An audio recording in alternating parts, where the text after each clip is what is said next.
Tyreek Hill's gone. The Dolphins cut him. Bradley Chubb, James Daniels, some other guys. We're going to get into that situation. Going to talk about whether the Dolphins owner is cheap. Going to talk about how you could possibly build a super team and go the opposite of what the Dolphins are doing. And that goes into an article, a great article our co-host wrote for today. Before we get into all that, please hit like, subscribe, comment below, share this video, visit the link in the description for the merch store. As always, when you something from the merch store, our March is Greed month t-shirts, which is coming up soon. March is coming up soon, so very important message. Everyone talks about pride. I think greed is just as important, so make sure you celebrate Greed month and get that shirt here. We have first of all, we have 20% off sale. We have so many new shirts, it's insane. We have a mouse pad, we have playing cards, we have a baby bib. You might like this, Kenny. Get rid of that. Quality Leering Center, ABX, from your former hometown there. You can get that the baby bid there. You have a lot of Emmettisms, we should say, killing 2 stones with 1 bird. For example, a bird samurai taking down 2 stones. We have a lot here. The early worm gets the bird, as Emmett once said as well. There's so many shirts here. One of my favorite ones, my wife laughed at this one. Where is it? Here we go. We have this available in a shirt too. It says Quality Leering Center alum, A++, you read it real gooder, and all the answers are A, and they're all correct. So you can get that. You can get the t-shirt here, same thing. You change the colors of the t-shirt, you can get black. Let's turn black here. Yeah, you can get black. You can get red. You can, I think, blue looks pretty good too. So you can get all that at the merch store. Like I said, 20% off. We're gonna add some more stuff too. I have some more stuff in the works here. You can get baseball caps and whatnot. You can go to Amazon, buy my books. The most recent one is Jerks of the College Years, where I made fun of these glorious people you can see on the screen here, and Safety and a Field Goal, which was my first book I wrote about almost a decade ago now. So you can check that out. Also, please consider super chats and super stickers. That's the best way to support the show. We had super chats from the boss and Can't Make an Eagle, Dom, all helped us out last week. So really appreciate it. But we are joined by Kenny from thecapsfake.com. Kenny's back. Kenny, how are you? How was your Super Bowl viewing experience? Is this like the most like what's the word I'm looking for? Like uninspiring Super Bowl you've ever like watched? Like it just felt like 2 boring teams that I could care less about. There's not like any players I cared about. Like there's just like no storylines that mattered. I don't know. It just seemed like And Seattle's like the least like dominant team ever. It was like, oh, they were like start to finish, they were so dominant all year. I'm like, were they? They were kind of mediocre for like 2/3 of the year. Right.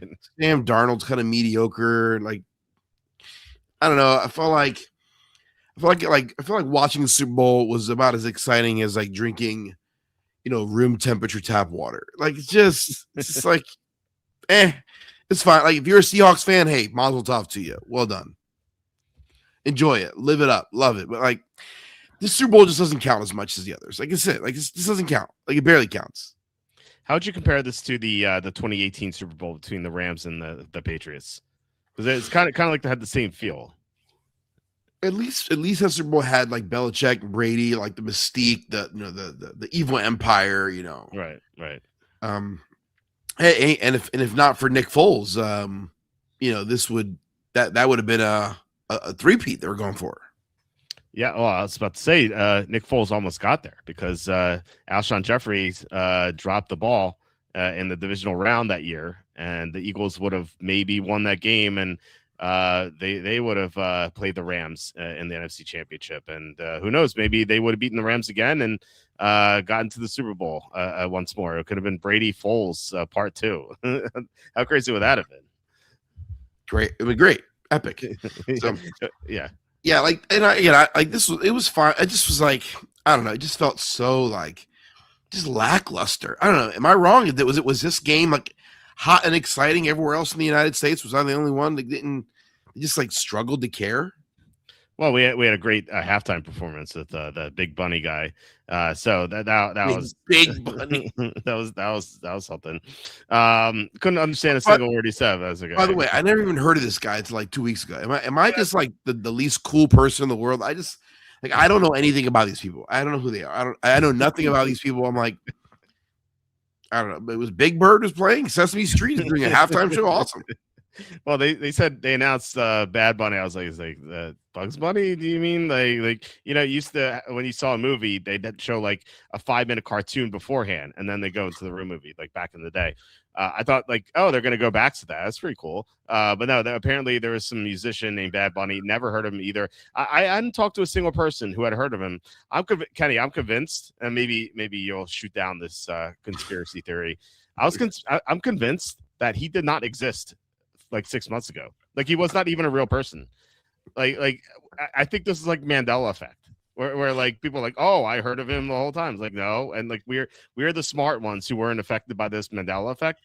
But other people are like, oh, I've been a big fan. I talked to some guy on Twitter. He's like, I can't believe you haven't heard of him. I've listened to him since 2018. I was like, what? No, you haven't. Okay. You're lying.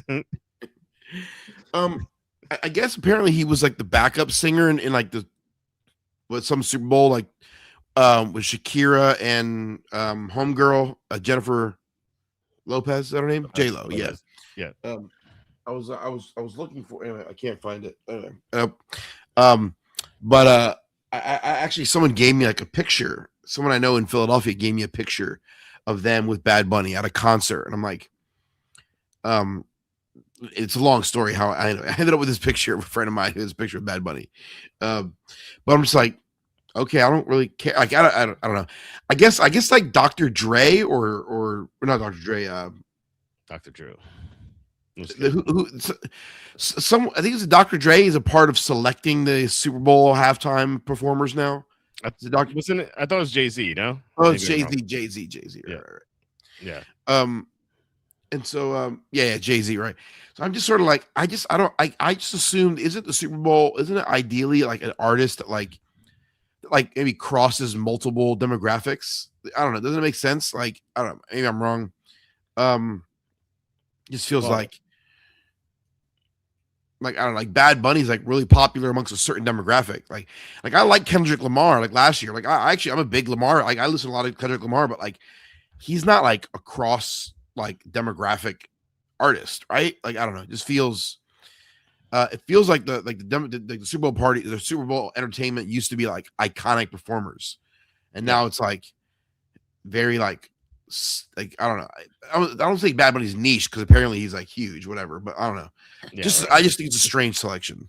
I don't think anyone's heard of him. He was the waiter in Happy Gilmore too. Like, how do you go from that to performing at the halftime? This doesn't make any sense. Okay. I'm trying to. Anyway, someone here gave me. Anyway, I was in Philadelphia a couple last week, and a friend of mine, her and her cousin were like, they were at a Bad Bunny concert, and like they had pictures of it, and like she was like, "Oh, look at this!" Like it was me and Bad Bunny, and I'm like, "Oh, okay, I don't care." She like handed it to me, and there was like other things happening, and like I ended up like putting it with some like books, like some other stuff in my hand. So like I get home. After, like I'm in Florida, back in Florida, I'm looking through my stuff. I'm like, how did I end up with this picture? Like, random, like. I was like trying to find it, but it's somewhere in my mess anyway. Show next week or something. I don't care. Like, I don't have a picture of you. This is so dumb.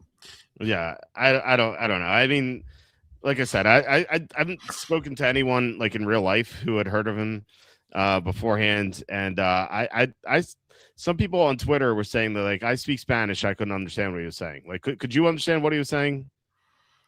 Yeah, like a little bit, but I just didn't care. I wasn't really watching. I didn't care. So my other conspiracy theory was that I don't think he knows Spanish either. I think have you ever seen Curb Your Enthusiasm? A couple episodes, yeah. So there's one episode where Larry's trying to befriend this rabbi so he can get Knicks tickets.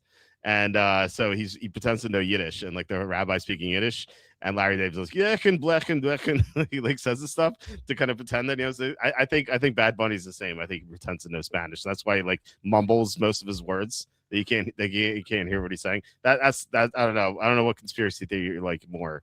Um, the fact that he's a Mandela effect, or the fact that he doesn't know Spanish. That's he might know like second grade Spanish. The Mandela effect, I think, is a good one. It's good. Like, yeah, no one actually ever heard of this guy. I think so. Horse says Bugs Bunny was not a strange selection at all. Fiora Goodell is fixated with appealing to specific audiences, not the primary demographic. Well, we know that because he wants to go to different countries. We have 9 international games. I don't know if you saw that. We're gonna have an Australian game between the Rams and the Niners, which is like kind of crazy. It's like an 11-hour flight, I think. So I don't even know what time they're going to air the game, because I don't know, the time in Australia is kind of time in what's the time in Melbourne right now? It's 3:15 p.m. So I guess they air it at 8 o'clock here, and then it's noon for them. I don't know. It seemed no, it goes the other way. Sorry. Yeah, I don't know. Yeah, no, I guess that's right. I think that's right. Yeah, 8 o'clock here would be noon for them. I guess that makes sense, but I don't know. It's strange. Well, I get it. There's an intentional desire to expand, like I get it. Like listen, you're trying to make as much money as possible. Yeah, I get it. I mean, whatever. I'm not the one that has to do the plane ride, right? I'm not the one that has to take the flight and throw off my my circadian rhythms. And I'm not the one that has to deal with it. I'm also not a 6'7", 330-pound offensive lineman. So someone has to deal with it. It's not me. So whatever. What do I care? Yeah. Right. That being said, having recently played Mario Odyssey, I'm now looking forward to the first game on the moon. Yeah, it'll be it'll be the far side of the moon. I almost said dark side. The far side of the moon. It'll be broadcasted 4 a.m. on Lifetime. That's like what Goodell is gonna go for eventually. I hate all these international games. You guys know that. Sue says Patriots gained 51 yards with 25 plays in the first half. Never crossed the Seattle 43. We were robbed of not getting Bills or Jags. Yeah, Bills Seahawks. I think would have been way more interesting. Now maybe Seattle wins. And like you're right, like they certainly are not a dominant team. Like they lost to Tampa at home. They lost to the 49ers in week 1 when the Niners were healthy. Like they beat up on the Niners when they were so injured. Even like that week 18 game was 13-3. Yeah, they dominated the yardage, but like they only scored 13 points in that horrible defense. So I don't know. It just felt like they were probably the best team this year. But as Evan Daniel has been saying every Thursday, he's like, if you put this Seattle team last year, if you move into last year, like they are far worse than the Eagles and the Rams, maybe not the Ram team, but the Bills and the Chiefs and the Lions, and when the Lions are healthy, and the Ravens last year. Would you agree with that? Yeah. Like, were they way worse? Yeah, absolutely. Maybe not way worse, but worse. Yeah, I think this. I mean, listen, like a good running game and a good defense, that certainly carries a lot of weight and minimizes a lot of chasms you might have in talent and other spots, but. I think this team is. Again, I hate to sound like I'm crapping on the the Seahawks. Hey, if you're a Seahawks fan, hey, mazel tov. Well, hey, congratulations, enjoy it, live it up, pretend like it matters, like every other Super Bowl. Go for it. But it's just like, yeah, it's like, I mean, I don't know, like. I remember like in my 20s, I dated a couple girls, I dated some, some 5s along the way. And then dated some 7s, but like then you're like, oh, like I dated this girl, she's like a 5, and then people were, like you went like, and then you break up, people were like, oh, like she was okay, but like yeah, like she wasn't that great, and like let's not pretend like she was that great. She wasn't. Like it's okay to be like, listen, like hey, every now and then you get one that wasn't so great, and this sneaks in there, and it's okay. Like no one's report card is A+ or wrong. Unless, of course, you go to a Somali learning center in Minneapolis. Leering Center, not Learning Center. Sorry. Actually, it's actually called Quality Leering Center. I wonder if they're gonna file like a lawsuit with me because I'm infringing on their on copyright or something. The aliens are probably playing football on the dark side of the moon. We just know, the far side of the moon, right? But actually, right now, the far side of the moon is all lit up. It's full moon on the dark side, the far side. So, but we'll never see it, so we'll never know, right? They could be. They could have a stadium there for all we know. Isn't that the weirdest thing in the world? Like the whole idea that like one part of the moon always faces the Earth is like, I don't know why I'm so enamored by that. I am too. Like you'll never see, like we'll never see it, and like throughout the history of humanity, they've only seen one side of the moon, It's and weird. and It's it's a only strange thing to consider. yeah, and it's always this. It's always the same. Like if you know the phase, like for example, full moon is never out there in the day. It just can't be out there in the day. It's always up. Like it rises at 6 o'clock p.m. and then sets at 6 a.m. Same thing, and then the opposite for new moon. Like it rises at 6 a.m. and sets at 6 p.m. You can never see the new moon unless there's a solar eclipse. Like it's like so cyclical. It's like perfect almost. Like it's so weird. It is You weird. know? Yeah. Anyway, was Seattle really the best team this year or the healthiest? That's a good question because if the Niners had Fred Warner and Nick Bosa, for example, and Kittle got hurt, Brandon Ayuk got hurt. Like they had so many injuries. I felt like the Rams were the best team earlier, but they got banged up or something. I don't know what happens. Their defense collapsed. Who else was there? Like the Lions fell apart this year. Ravens, Lamar Jackson was never healthy. Chiefs were, their defense sucked. And then Buffalo, I thought Buffalo could have been the best team. But they got screwed in the Denver game by the refs. So I don't know. I think there's a good argument to be made that Seattle was the best team, but if other teams had better health luck, then I think that maybe they wouldn't have been the best team. But they had a great defense at least. They had a very good defense, although they had some bad defensive performance along the way. They had games they played bad. Sam Darnold played really good down the stretch last few games of the season, and he was great in the playoffs. And he was phenomenal last 2 games. Like he made some clutch throws and looked really good. And I never believed in this team because I just thought eventually Sam Darnold's going to turn into a pumpkin. Like he's going to be the guy we all know he's going to be. And it just seems so unusual for a player to be so inconsistent and so mediocre for so much of his career. I mean, this guy, people rip on the Browns and the Jets and the Panthers, like people rip on them for cutting Darnold. Yeah. And I'm like, dude, he sucked. He sucked ass in those like he was terrible. Like they made the right move. And then all of a sudden he played really well for a few games and then he played phenomenal for a couple moments. And you're just like, okay, man, hey, hats off to you. I just never expected. I thoroughly expected that the Seahawks. I thought they would lose this game. I thought the Patriots would be a clear winner in this game. I was shocked at how poor the Patriots offense was against the Seahawks defense. The Seahawks offense did pretty much precisely what I thought they would do. I actually picked them to score 19 points in this game because I was I thought they'd be able to drive the ball and they'd get stalled in the red zone and hit a bunch of field goals and maybe score 1 touchdown, 4 field goals and a touchdown. And they pretty much did exactly what I thought they would do.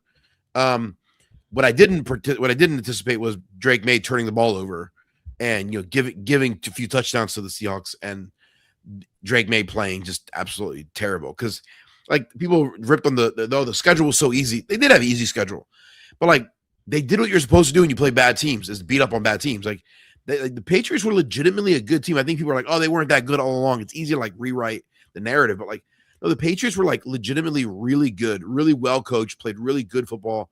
Drake May played really good. He was a legitimate MVP candidate all year.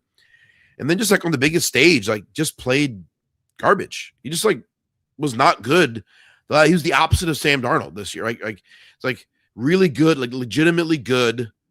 Upward trajectory for most of the year, and then down the stretch kind of faltered, and then in the final 2 games played just total crap.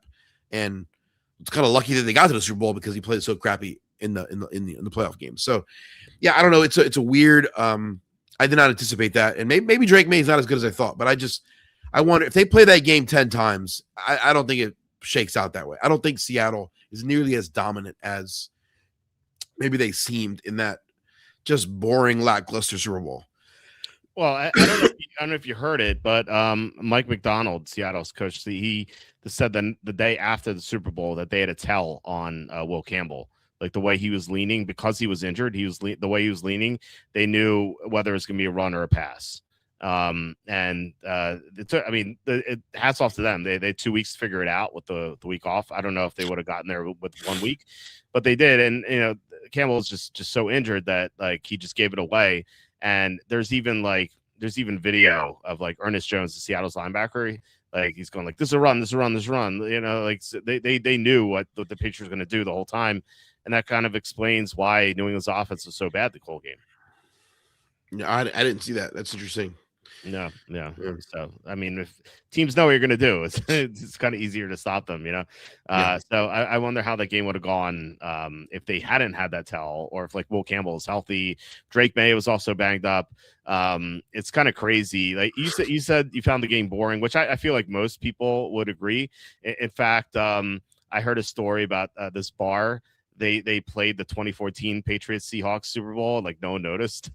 So it must not have been that eventful, but it was exciting for me at least because there were betting things going on. We had our live ladders and whatnot.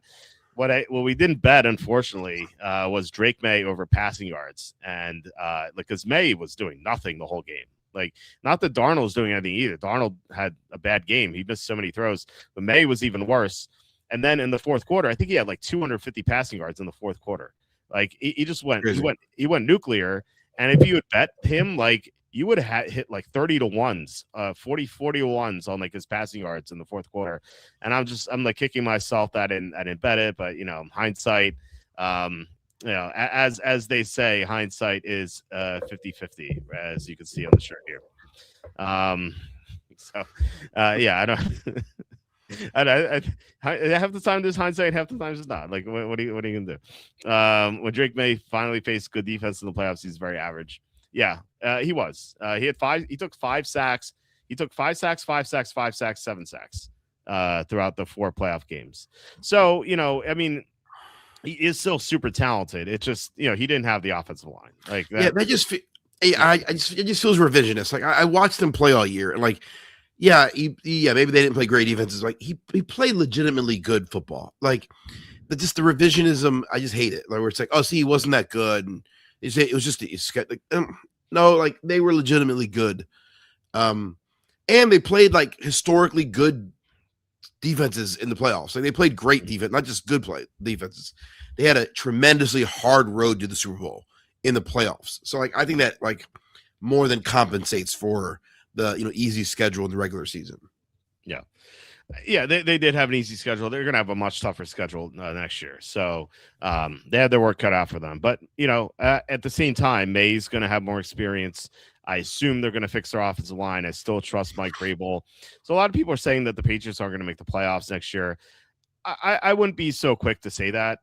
You know, just it'll be, they're definitely not going to go 14-3, but with a great coaching staff and improving quarterback and hopefully a better roster, at least for them, I think that they could make the playoffs, but at like maybe 10-7 or 11-6. I think it's still possible. So I don't see myself betting against them necessarily, unless they have like a bad offseason where they don't do anything. But we'll see. I mean, they still have some cap space. It's not like last year where they had the most, but they can make some upgrades on the offensive line, which they really need to do because the way May was hitting the playoffs kind of felt like David Carr almost. Remember, he got sacked 73 times or something. Yeah. So you don't want May to turn into David Carr. That would be the worst thing. Yeah, Mike said they're probably playing on the moon right now in dome stadiums if they breathe oxygen. Well, they need the. I mean, on the far side of the moon, it's fully lit, so it's like 200 degrees there right now. So you need some a dome for the heat as well. But then when it's not lit, it's like negative 210 degrees, which is pretty brutal. It's like the ultimate desert. When Drake May finally faces a good defense, yeah, he was exactly. Kenny, we found next year how good New England is. Yeah, when they play first place schedule. Oddly enough, though, it's like weird. We kind of talked about this on Thursday with Evan. The first place schedule in the AFC is like misleading because you get the 2 teams you play in the other divisions are Denver instead of Kansas City or the Chargers. Yeah. And then you play Pittsburgh instead of Baltimore. So, you know, I'd almost rather have a first place schedule than a second place schedule, oddly enough, you know. People also throw out the first place, last place schedule. I'm just like 15 of the 17 games are the same, regardless of your like like 15 of your 17 games are already predetermined, regardless of where you finish. Those 2 games might matter, and in a close, season, or if you have a lot of close games, maybe 2 games matter. But like, I don't know. Like, I don't think there's like the difference between a first and a second place schedule is like not that big a deal. And things change so much from year to year. Teams change, new players, injuries, that like sometimes the schedule looks easy going into the year. It turns out that was actually harder than you thought, or a schedule looks really hard going into the year and ends up being easy. So I don't know. I think sometimes we put a little too much in the whole. Yeah, we've talked about this in this, in the off season. Like, I think people put way too much stock into thinking they know what's going to happen. And like I think fantasy people do this. This is one of the things in fantasy football I think is a big mistake, is like assuming you know how the season's going to play out. It's like you actually don't know how it's going to play out. So many things can change. Season's a long season. Like, we don't really know what's going to happen. Just draft good players. Imagine looking at last year and thinking, oh man, this defense plays Joe Burrow in week 4, and then doesn't happen. You never know with injuries and whatnot. A lot changes. You can, I think you can try to make your best guess. But it's hard to determine what's going to happen. It's very difficult to predict this stuff. I mean, it's like, this thing called gambling that some people do. I've heard about it recently. But apparently it's really hard to do. Like, a lot of people try to bet and they lose a lot of money because it's actually hard to determine what's going to happen. Apparently, I've heard. Yeah, or you could follow our advice and win money. I don't know. We did okay this year. We won like 70 units. It was a pretty good year. A big help was the live betting with the ladders. Thanks to Evan. So that was awesome. But no, our picks were like, I think our picks were like 53% or something, or 54%, which is, it's pretty fine, I guess. Not like amazing. We had so many bad beats too. I'm actually, I'm beginning to write a book called The Year of the Bad Beat, just because there were so many of them. The best bad beat of the year is easily, in my opinion. Well, there's two of them. The Jordan Davis Rams game is the one that's just like, oh, what a bad beat, man. Oh gosh, that just gotta hurt your heart, man. I know. I was my friend called me today. He doesn't really follow football and whatnot. I was explaining to him like the whole concept of it, and like it was 26-7 in the third quarter, and the Rams are never not covering that game. Like they even with 0 seconds on the clock, they're still covering. And Jordan Davis runs back like a giant fool, because like, what if the Rams run up behind him and strip the ball and take it back? All the Eagles are down there. If a Ram came up behind him and took the ball away, there's no one for the Eagles to tackle him. Like they were running back the other way. So that was one of the two. The other one I had in mind, I don't know if you remember this game because it involves 2 stupid teams, the Cardinals and the Titans. It was week 5. Arizona's up 21-3. They're 7.5-point favorites. Amari DiMarcado runs the distance. He's about to score a touchdown. He drops the ball. Goes in the end zone, and I saw it live, and like the announcers didn't even call it. I'm like, please don't call it. Please don't look at this. Please don't look at this. Please don't look at this. And like they line up for the extra point. They're like, wait, they're looking at this play. What could they be looking at? And like, I'm like, how the announcers not know? I saw it. They show him drop the ball. So it could have been 28-3, which would have ended the game because Tennessee did not score 28 points. So anyway, so that happened. On the next drive, Arizona's driving again. So I'm like, okay, maybe they score a touchdown here. The ball snaps early. It hits Kyler Murray in the helmet. He dives on the ball trying to get it. He hurts his knee diving for the ball. So he's hurt. And then Tennessee's driving next, and Cam Ward throws an interception. Arizona gets him. Like, all right, cool. We're safe. The Arizona interceptor drops the ball, and the ball gets kicked into the end zone, and a Tennessee player happens to be there and falls on it. Tennessee ends up covering the game. It's like, how do you script this stuff? It's like if you pitch this to a movie studio, they'd be like, no way this happens. I don't know. It's so bad. I feel like the Rams Eagles one was worse only because of the way it like unfolded, like on the very last play. It's like if this were to play out 100 times, 99 times the Rams cover it, Yeah. And you're just like, dude, the clock has hit 0. The Eagles have already won this game. Just fall down. Like, as an Eagles fan, I was yelling, just fall down, Jordan Davis. Like, because so many things go wrong. Like, if you're running and you fumble, I'm just like, just go down, and he runs it in and scores a touchdown, meaningless touchdown. Yeah, what if he drops the ball before the end zone? How dumb would that be if he dropped the ball before the end zone and Rams scoop and score because there's no one to tackle the guy? That would have been probably the dumbest play in sports history. It would have to be. It'd be worse than the guy running the other way in football. Or I remember Manny Ramirez once, like they're trying to the guy was like throwing the ball to the infield and he dived for it, and there's no reason for him to dive for it, and because he did that, the team scored a run. That was stupid, but this would have been the all-time dumbest move. But no one will remember that. Well, people remember the him running, but no one will remember how stupid it could have been had there been a mishap. Actually, that Rams Eagles game is not the only Rams Eagles game that's going to be in this book. So Year of the Bad Beat starts in January 2025, actually. And my first story is the Rams Eagles playoff game where Jake Elliott, Saquon Barkley runs for a touchdown. Eagles go up. The Eagles are -7. They go up 13. I'm like, okay, extra point pending. Eagles are going to be in good shape. Worst case scenario, Rams score a touchdown and they're pushing, right? But no, Jake Elliott missed the second extra point of the day, and so the Eagles didn't cover. They won by 6 instead of 7, and it was -7. So that was the first story. So there could be other sports in there too, but mostly football. Gotta love it. It'll be fun.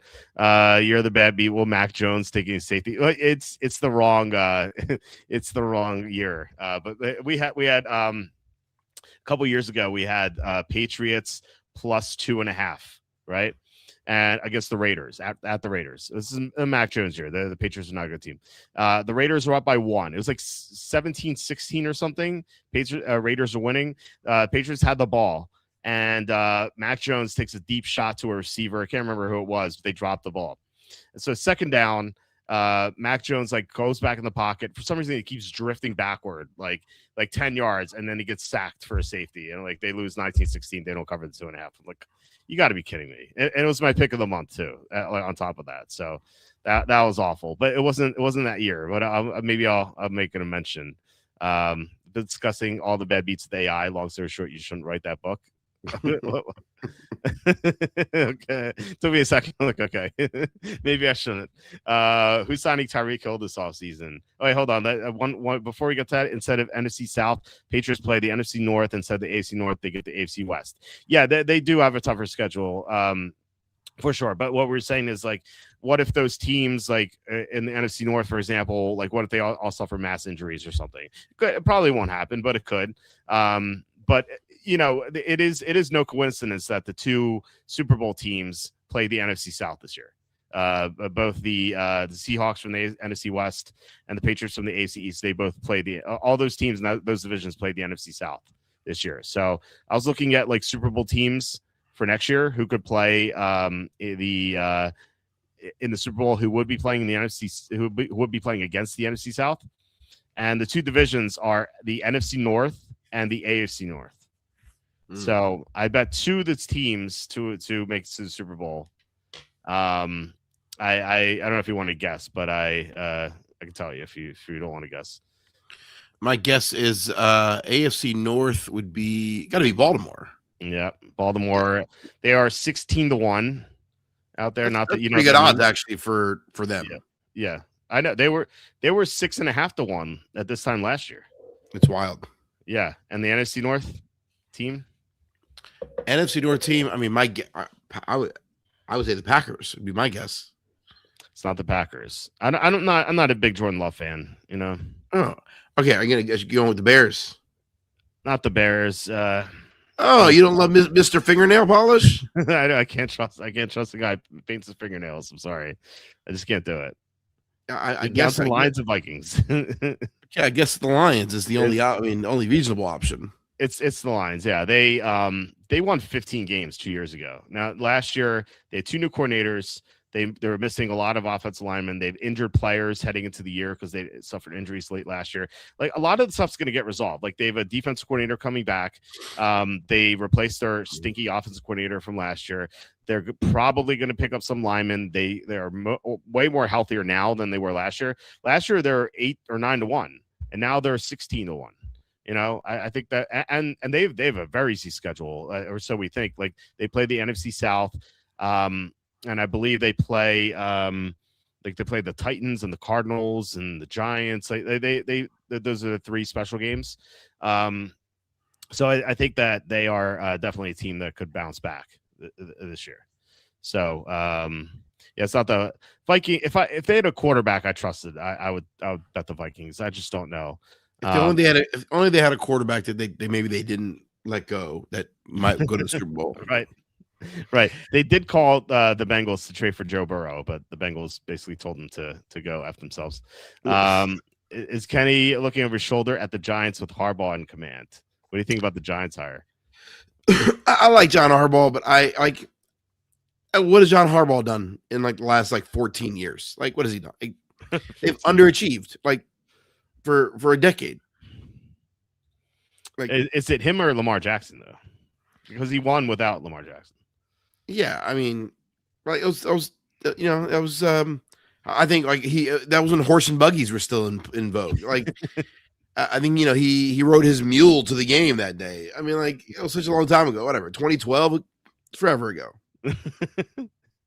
That's it's not that long ago. You know, it's real quick. You know, it's funny is I was watching a video on that 70s show, and like that 70s show came out in '98, and it was about the show started in 1976, and so if they were to make a similar show, it would be 2020 2004 right now, the 04 show.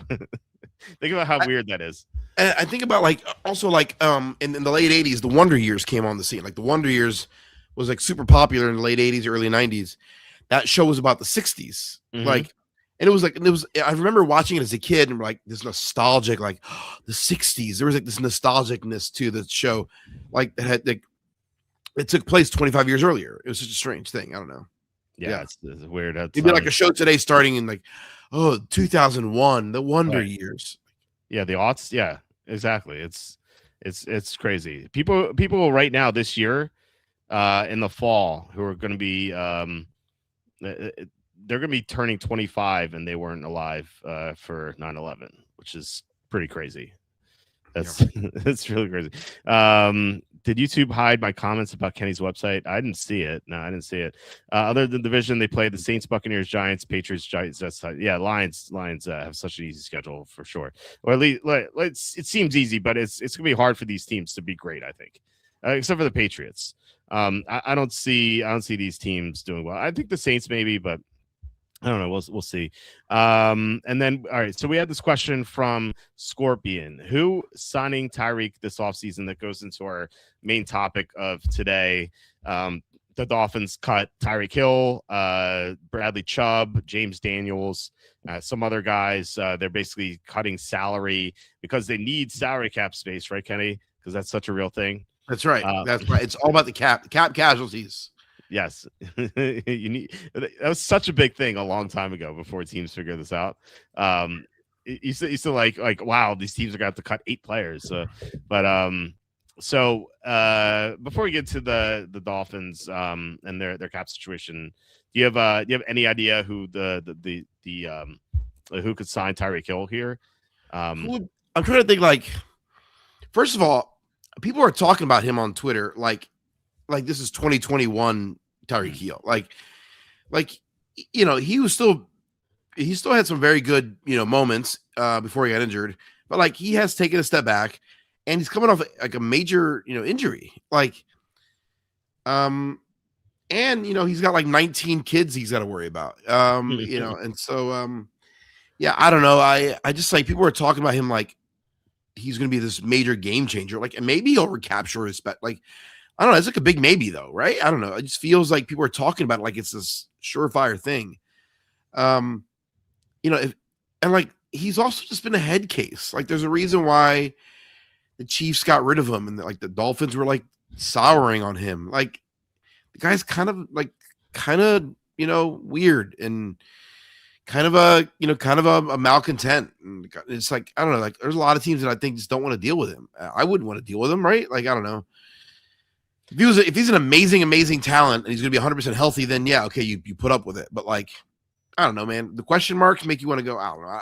I go find someone else that's like less of a headache. Yeah. So I feel like what's the best fit for him? Like, I don't know who should. I tell you who I'm rooting for to sign him, who I just think would be the most entertaining. It's the Steelers. I think it would be so entertaining to watch Aaron Rodgers, like ailing Aaron Rodgers with buffoon Mike McCarthy, with like nutcase Tyreek Hill. Like that would be the Steelers for decades were like the picture of like a healthy organization. They may not have always been flashy. They're never gonna. They didn't maybe win as much as other organizations in recent era, but they've always been like smart. Like, we're gonna be a smart team. We're gonna work hard. We're gonna make right decisions. We're gonna be an ethical franchise. Like, blah blah blah. They're the golden whatever. What's the word I'm looking for? They're the standard. Yeah, kind of a golden standard. They're like the picture perfect, like play football the right way. And like there's no trio that like undermines all of that mystique than the buffoonery of Mike McCarthy, aging Aaron Rodgers, like Aaron, I don't want to get hit, Rodgers, and Tyreek gotta pay my child support Hill. Like, just what an entertaining. I don't know who should, I don't know who will, but I'd tell you who I would like to, just from a pure entertainment standpoint. Oh man, that would be what a game that you would watch him. Oh man, that would be high comedy. It would. It really was. What's the over under on weeks where they implode? Like week 3.5. Like what's the over under there? It's so good. It would be a disaster to see that happen. I mean, we don't even know if Aaron Rodgers is coming back for sure. I think they probably will come back to the Steelers for 1 year because they really don't have much going on. They're drafting way too late to draft a quarterback. And it's not like this class has a lot of quarterbacks anyway. Next year's class looks like a potentially great quarterback class. Although everyone says that all the time. Like, oh, next year's class is always going to be great. But it does actually like legitimately look great. You have like Arch Manning, you have Dante Moore, you have a few other guys that can go in the first round. And so maybe the Steelers take their guy then and get Rodgers back for 1 more year. But yeah, that would be funny. They would be like, I think they would be the team to bet against in the second half of the year. Once like they stop trying because they know they're not going to make the playoffs, and they just implode. Like we see that from veteran teams from time to time. They would, like the Dolphins, for example, this year, they would be a disaster. As far as like serious teams that could like use him, I mean the Chiefs are the low hanging fruit, right? To welcome him back. They need a receiver, and like Hill and Mahomes are both coming off torn ACLs. So maybe they can like rehab together or something. They can talk about their kids, they could just swap pictures. Hill could talk about all the little league games he's gone to, all the diapers he's changed. I'm sure there's so many. Maybe, and if they don't go to the Chiefs, if Hill doesn't go to the Chiefs, maybe the Bills, because Josh Allen is so starved for talent at receiver. The Bills feel like the team that they feel like the most like low hanging fruit to me. Yeah. I think it's one of the Chiefs or Bills to me. I also mentioned the Patriots and the Ravens as potential teams. The Patriots who, a rival of Miami's, if he wants to stick it to the Dolphins. And not only that, I mean, they have a young quarterback, so Hill could be intrigued with him, a talented quarterback. And then the Ravens, who don't have anything besides Zay Flowers, and they keep trying veterans. Like, it doesn't work. Like, they tried DeAndre Hopkins last year. It didn't work. They tried Odell Beckham, didn't work. Like maybe they'll try Tyreek Hill. It probably won't work. But I think it is a better chance of succeeding than DeAndre Hopkins. I think because Hopkins was washed with the Chiefs. The other type of team that like the two teams that like I would say like they sign useless veteran contracts, like the two teams that have like signed veterans over the years to like contracts that like are totally inconsequential because the team sucks and never does anything. It's both the Cardinals and the Browns. Like I could easily see the Cardinals signing Tyreek Hill to like a big 2-year deal, like like some huge contract that's like total like waste. Like who cares? Like your team sucks anyway. You're not gonna do anything. So yeah, well, that's certainly true. Those teams do like to waste their time with old players. By the way, Horse is saying that comments are being censored. YouTube doesn't want my site being promoted. What is that? What's going on? I don't know. The cap is. I'm gonna try it now. The cap is fake.com. I typed it in. I don't know. It's weird. I don't, or maybe it needs the URL. I'll try that too. HTTP. The cap is fake.com. Let's try it now. Yeah, it's working here. I don't know. All I did was mention this article by name about why you shouldn't back Goff and Campbell as they enter year 6 together. Okay, yeah, that's maybe an argument against my Lions pick. Well done, Horse. Well done. That's a great citation, by the way. That's pretty good. Yeah. It's still an easy schedule, good number though, but that is true. Yeah. I mean, it has held up again. This past year. But both teams were in the Super Bowl where the quarterback and coach were in their first year together. Mm-hmm. Yeah. And Ravens, the other team I picked, Ravens are going to be in the first year with Jesse Minter coaching Lamar Jackson. So maybe that's kind of like the boost they needed. Compare this to, not that John Harbaugh is Tony Dungy, but for years, the Buccaneers could never win with Tony Dungy. They always got to the second round playoffs or NFC Championship. They always lost. And then they went from Tony Dungy to John Gruden and they won right away. So maybe that's like the jolt they need. They need some new ideas coming in. Maybe that gets Lamar Jackson over the top. I remember Warren Sapp. I saw an interview with Warren Sapp years ago where he talked about that. Like, he came into the league with the Buccaneers. I think it was in '96 he was drafted, or whatever year it was he was drafted. Several years he was on that team that was really good. Maybe it was '98. Anyway, he was really good with that team. They went to they had multiple playoff losses, and Tony Dungy took over this terrible team and made him a really good contender, but they couldn't get over the hump. And he just said it was like it wasn't Tony Dungy's fault. Like, I remember in the interview, he almost got emotional. He was like, man, I feel like Tony Dungy got blamed. He's like, Tony Dungy was a great man, a great coach.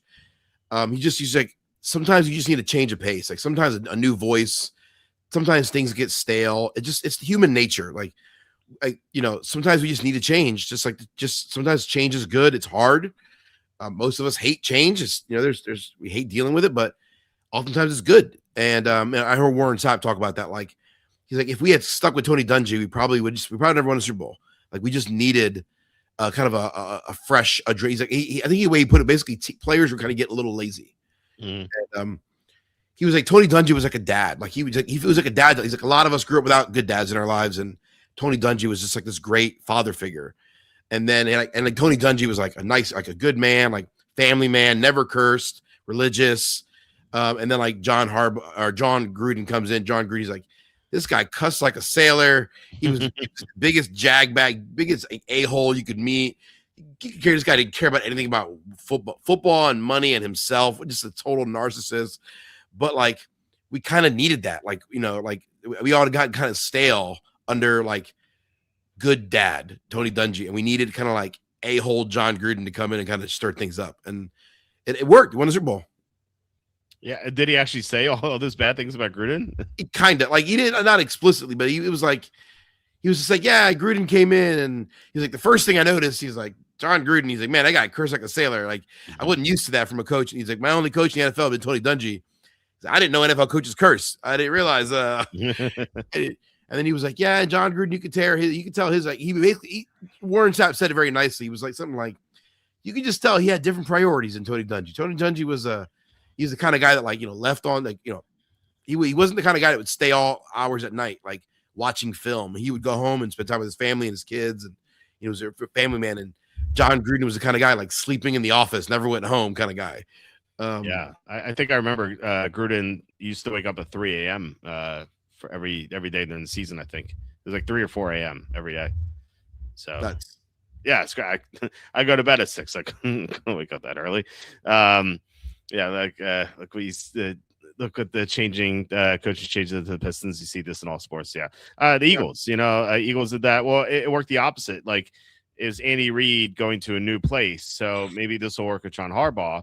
To go back to our prior conversation, but Andy Reid kind of like needed a fresh start because maybe the same thing happened in Philly where they were just getting lazy, and he's had so much success with the Chiefs even before Mahomes got there. He took Alex Smith deep into the playoffs, so yeah. He had just had so much more success in this new location. So I'm on board with this. I don't think it will preclude the Lions from winning. Like I said, easy schedule. They have a lot of talent, both sides of the ball, much healthier team. So they could definitely do it. But I mean, Baltimore just seems like a really good bet from that perspective.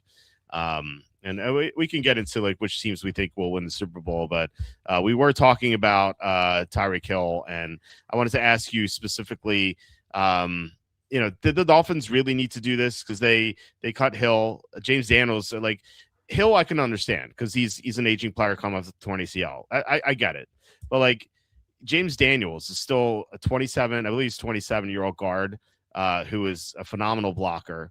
Bradley Chubb is not quite yet 30. He had 8.5 sacks last year, and they also, I forget who else they cut. They cut one other guy, but are the Dolphins just like, is this like Stephen Ross just cheaping out on his fans and just be like, I don't want to pay these guys. I want to get under the cap.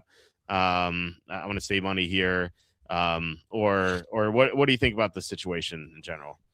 Yeah, this is 100% like cash savings. And like, listen, I never fault a business owner for saying I want to save money. Like, what business owner doesn't want to save money? Like I understand NFL owners being like, yeah, I don't want to pay that guy. People are like, oh, this is a cap casualty. It's not about cap. It's about cash. And so like I forget the exact amount. I actually had it in front of me. I think the dead money, I think is going to be $28.2 million that Tyreek Hill is going to count against the cap for the Dolphins this year in dead money. Again, like dead money is not money that they will be paying him. Dead money is money they already paid him in the past that's already been paid out that has never been counted against the salary cap. And so yeah, I think over the course of his 4 years there, I can't remember. I had a tab here. I'm doing my best Walter impression. I've got like 80 tabs open here. And so I think over the course of a 4-year period, the Dolphins paid him how much money they paid. They paid him like I think $78 million over the course of 4 seasons. Mm-hmm. But only $50 million of that ever counted against the cap in those first 4 years.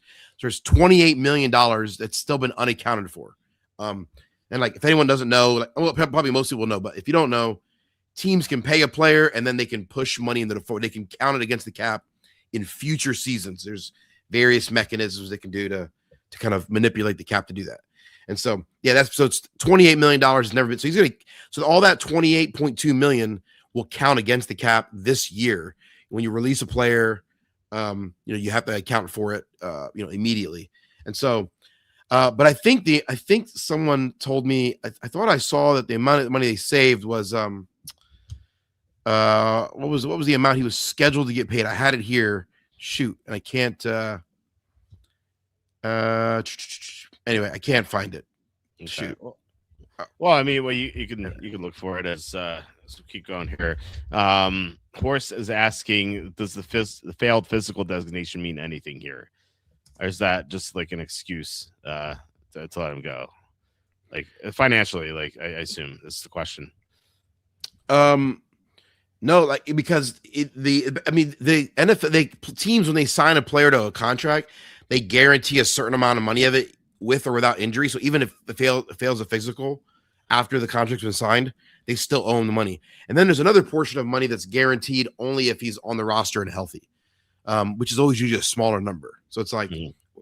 when Eagles signed Jalen Hurts, it was like $171 million guaranteed, but it was actually like 106 guaranteed fully, and then like whatever the balance that is, like 65 million based on like health. So like, No.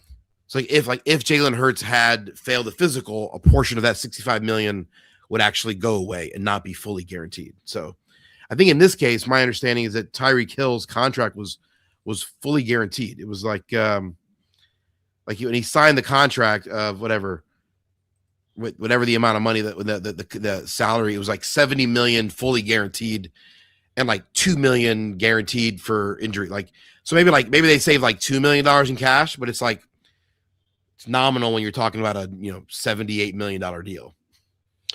Yeah, Horse says he's a 28.25 million dead cap hit, but he clears 22.85 million for the cap space next year.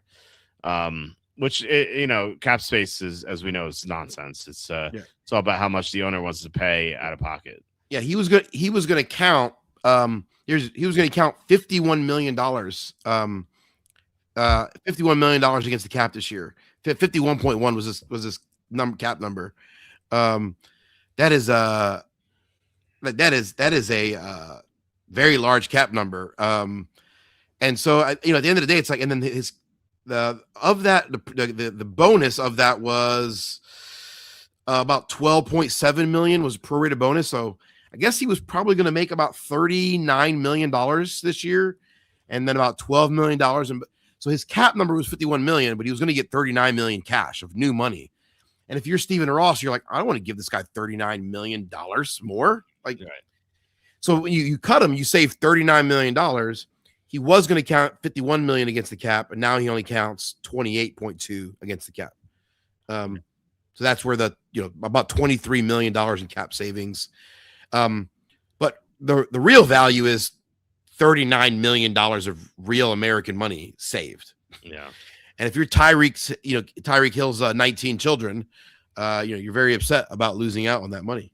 Well, if Hill made that money, he'd have like $800 left over after he paid all the child support. So he's in a pickle right now. He needs a big contract here. But okay, so I mean, I agree with that. Like, if you're Stephen Ross, like, why would you pay this guy $39 million? Like, he's coming off the brutal knee injury. He may never be 100% again. He already had lost a step, and now he might be even worse. Plus, he's not like the nice guy. He's not like the Tony Dungy of players. Right. He's not like the best guy to have in the locker room. You can get away with that if he's a great player, but right now, it's pretty rough with him. But the other guys, for example, like Bradley Chubb, 8.5 sacks last year, not 30 yet. I think he's 29. James Daniels, he has an injury history, but he's a super talented blocker. So like the Dolphins got rid of those two guys, and so I thought, at first I'm like, is Stephen Ross being cheap here? But at the same time, if you're Stephen Ross, you're looking at this roster and the quarterback situation, and you're like, this team's not winning anything anytime soon. Right. Let's save some money here, and then maybe 2 years down the road when we have a new quarterback, I don't know if they're going to take Ty Simpson this year or maybe sign Malik Willis. We'll see. But if they don't really fix the quarterback situation this year, maybe they do it next year in that draft class I talked about. Maybe they tank for Arch Manning. And so and when they do that, maybe that's when he'll go on a spending spree. If he's willing to spend the money, of course. If he abides by the salary cap, then he's gonna be one of these cheaper owners like the Bengals. But that is at least my thought process behind it. Do you think like that's correct? Yeah, I mean, I think that makes sense. I think the Dolphins have spent money though, so I will give him that. He has not been a cheap owner up to this point. He has spent money. They've just not spent it wisely. I mean, that's part of the problem. I was having a Twitter debate with someone a couple of days ago at the Saints. They were like, the strategy they picked was terrible. This is obviously just pushing money into, basically saying like teams that push money into the future, it never works out. And I'm just like, well, actually, like the Eagles, like the Eagles have done it. The Seattle Seahawks. Like, in fact, there's a future article coming. The Chiefs had the most dead money in 2022, and they won the Super Bowl. The Niners had the most dead money in the NFL. They went in 2023. They went to the Super Bowl and lost. 2024, the Eagles had the fifth most dead money. They won the Super Bowl. And the Seahawks this past year were the fifth most dead money in the league, and they won the Super Bowl. So, like, clearly, like, pushing money and just like eating a lot of like dead money, like actually can help you acquire talent. So it does work. But if you're Stephen Ross and you spend a bunch of money and your team sucks, and you're like, okay, we've not been wise on how we spend my money. And listen, I have made a lot less money in my life than Stephen Ross. Okay. my net worth my net worth is way smaller than Stephen Ross. Okay. My wife has wasted money on things that are way less than this. Like my wife has bought stuff for $20 and like I get annoyed. Like, what are you doing? Like, why are you wasting money on this? Okay, so listen, if you're Stephen Ross and you're wasting money on like really dumb things, like, you know, he's watching his front office like, you know, piss away money. You're like, yeah, you're like, listen, let's cut these guys that are good at, let's save some money. We'll take the dead money hit. And so the salary cap will still hit the salary cap floor. So it'll look like on the balance sheet we're spending more money than we actually are. Let's just make a little bit of profit this year and, you know, expand. I think people don't realize that the NFL teams are actually more profitable when they are kind of the mid-tier spending team and they're mediocre. Like, the team has to be good enough to sell tickets and merchandise. So like, if you suck, you won't sell tickets, you won't sell merchandise. So you got to be like good enough to do that. But you don't want to be like, you don't want to spend a bunch of money on players. So you don't want to be too good because, you know, you don't want to acquire too much talent. It's like, right. There's like, if you're a mediocre team and you spend the middle amount, that's actually the most profitable teams in the NFL, funny enough. So it is funny that way. I think it probably works different for each team, right? Like, it's like if a Steelers, for example, like they could be worse than mediocre and still sell a lot. Like, or the Eagles, Cowboys, you know. But if you're a team like the Jaguars or Chargers, like, it feels like you need to be like 10 wins, like not just 8, 9, 9, and 8, maybe even like 11 wins to kind of garner that kind of fan base, and it's weird how that works that way. But I mean the Dolphins are iconic enough where they probably don't need to be an 11-win team every year. You know, they're not like the Jaguars. So, but I will give Stephen Ross credit. He has spent a lot of money on players and coaches, and I think he legitimately wants to win. I just think he's incompetent. Yeah, I don't think he knows what he's doing. He's definitely incompetent. I think you're right about that. He doesn't seem to hire the right coaches. He had that mishap with Brian Flores where he told Flores to tank or something, and there's all this stuff's been, you know, around him. So there's been a lot of errors under Stephen Ross. So they've not enjoyed a lot of success. Drew saying, hey Walt, just got news that Breece Hall is rumored to be franchise tag, which isn't a surprise. I just won't be drafting him because the Jets are going to be such a shit show. The Jets and the Dolphins, probably the two worst teams in the NFL. I was looking at, are you familiar with Kalshi at all? No.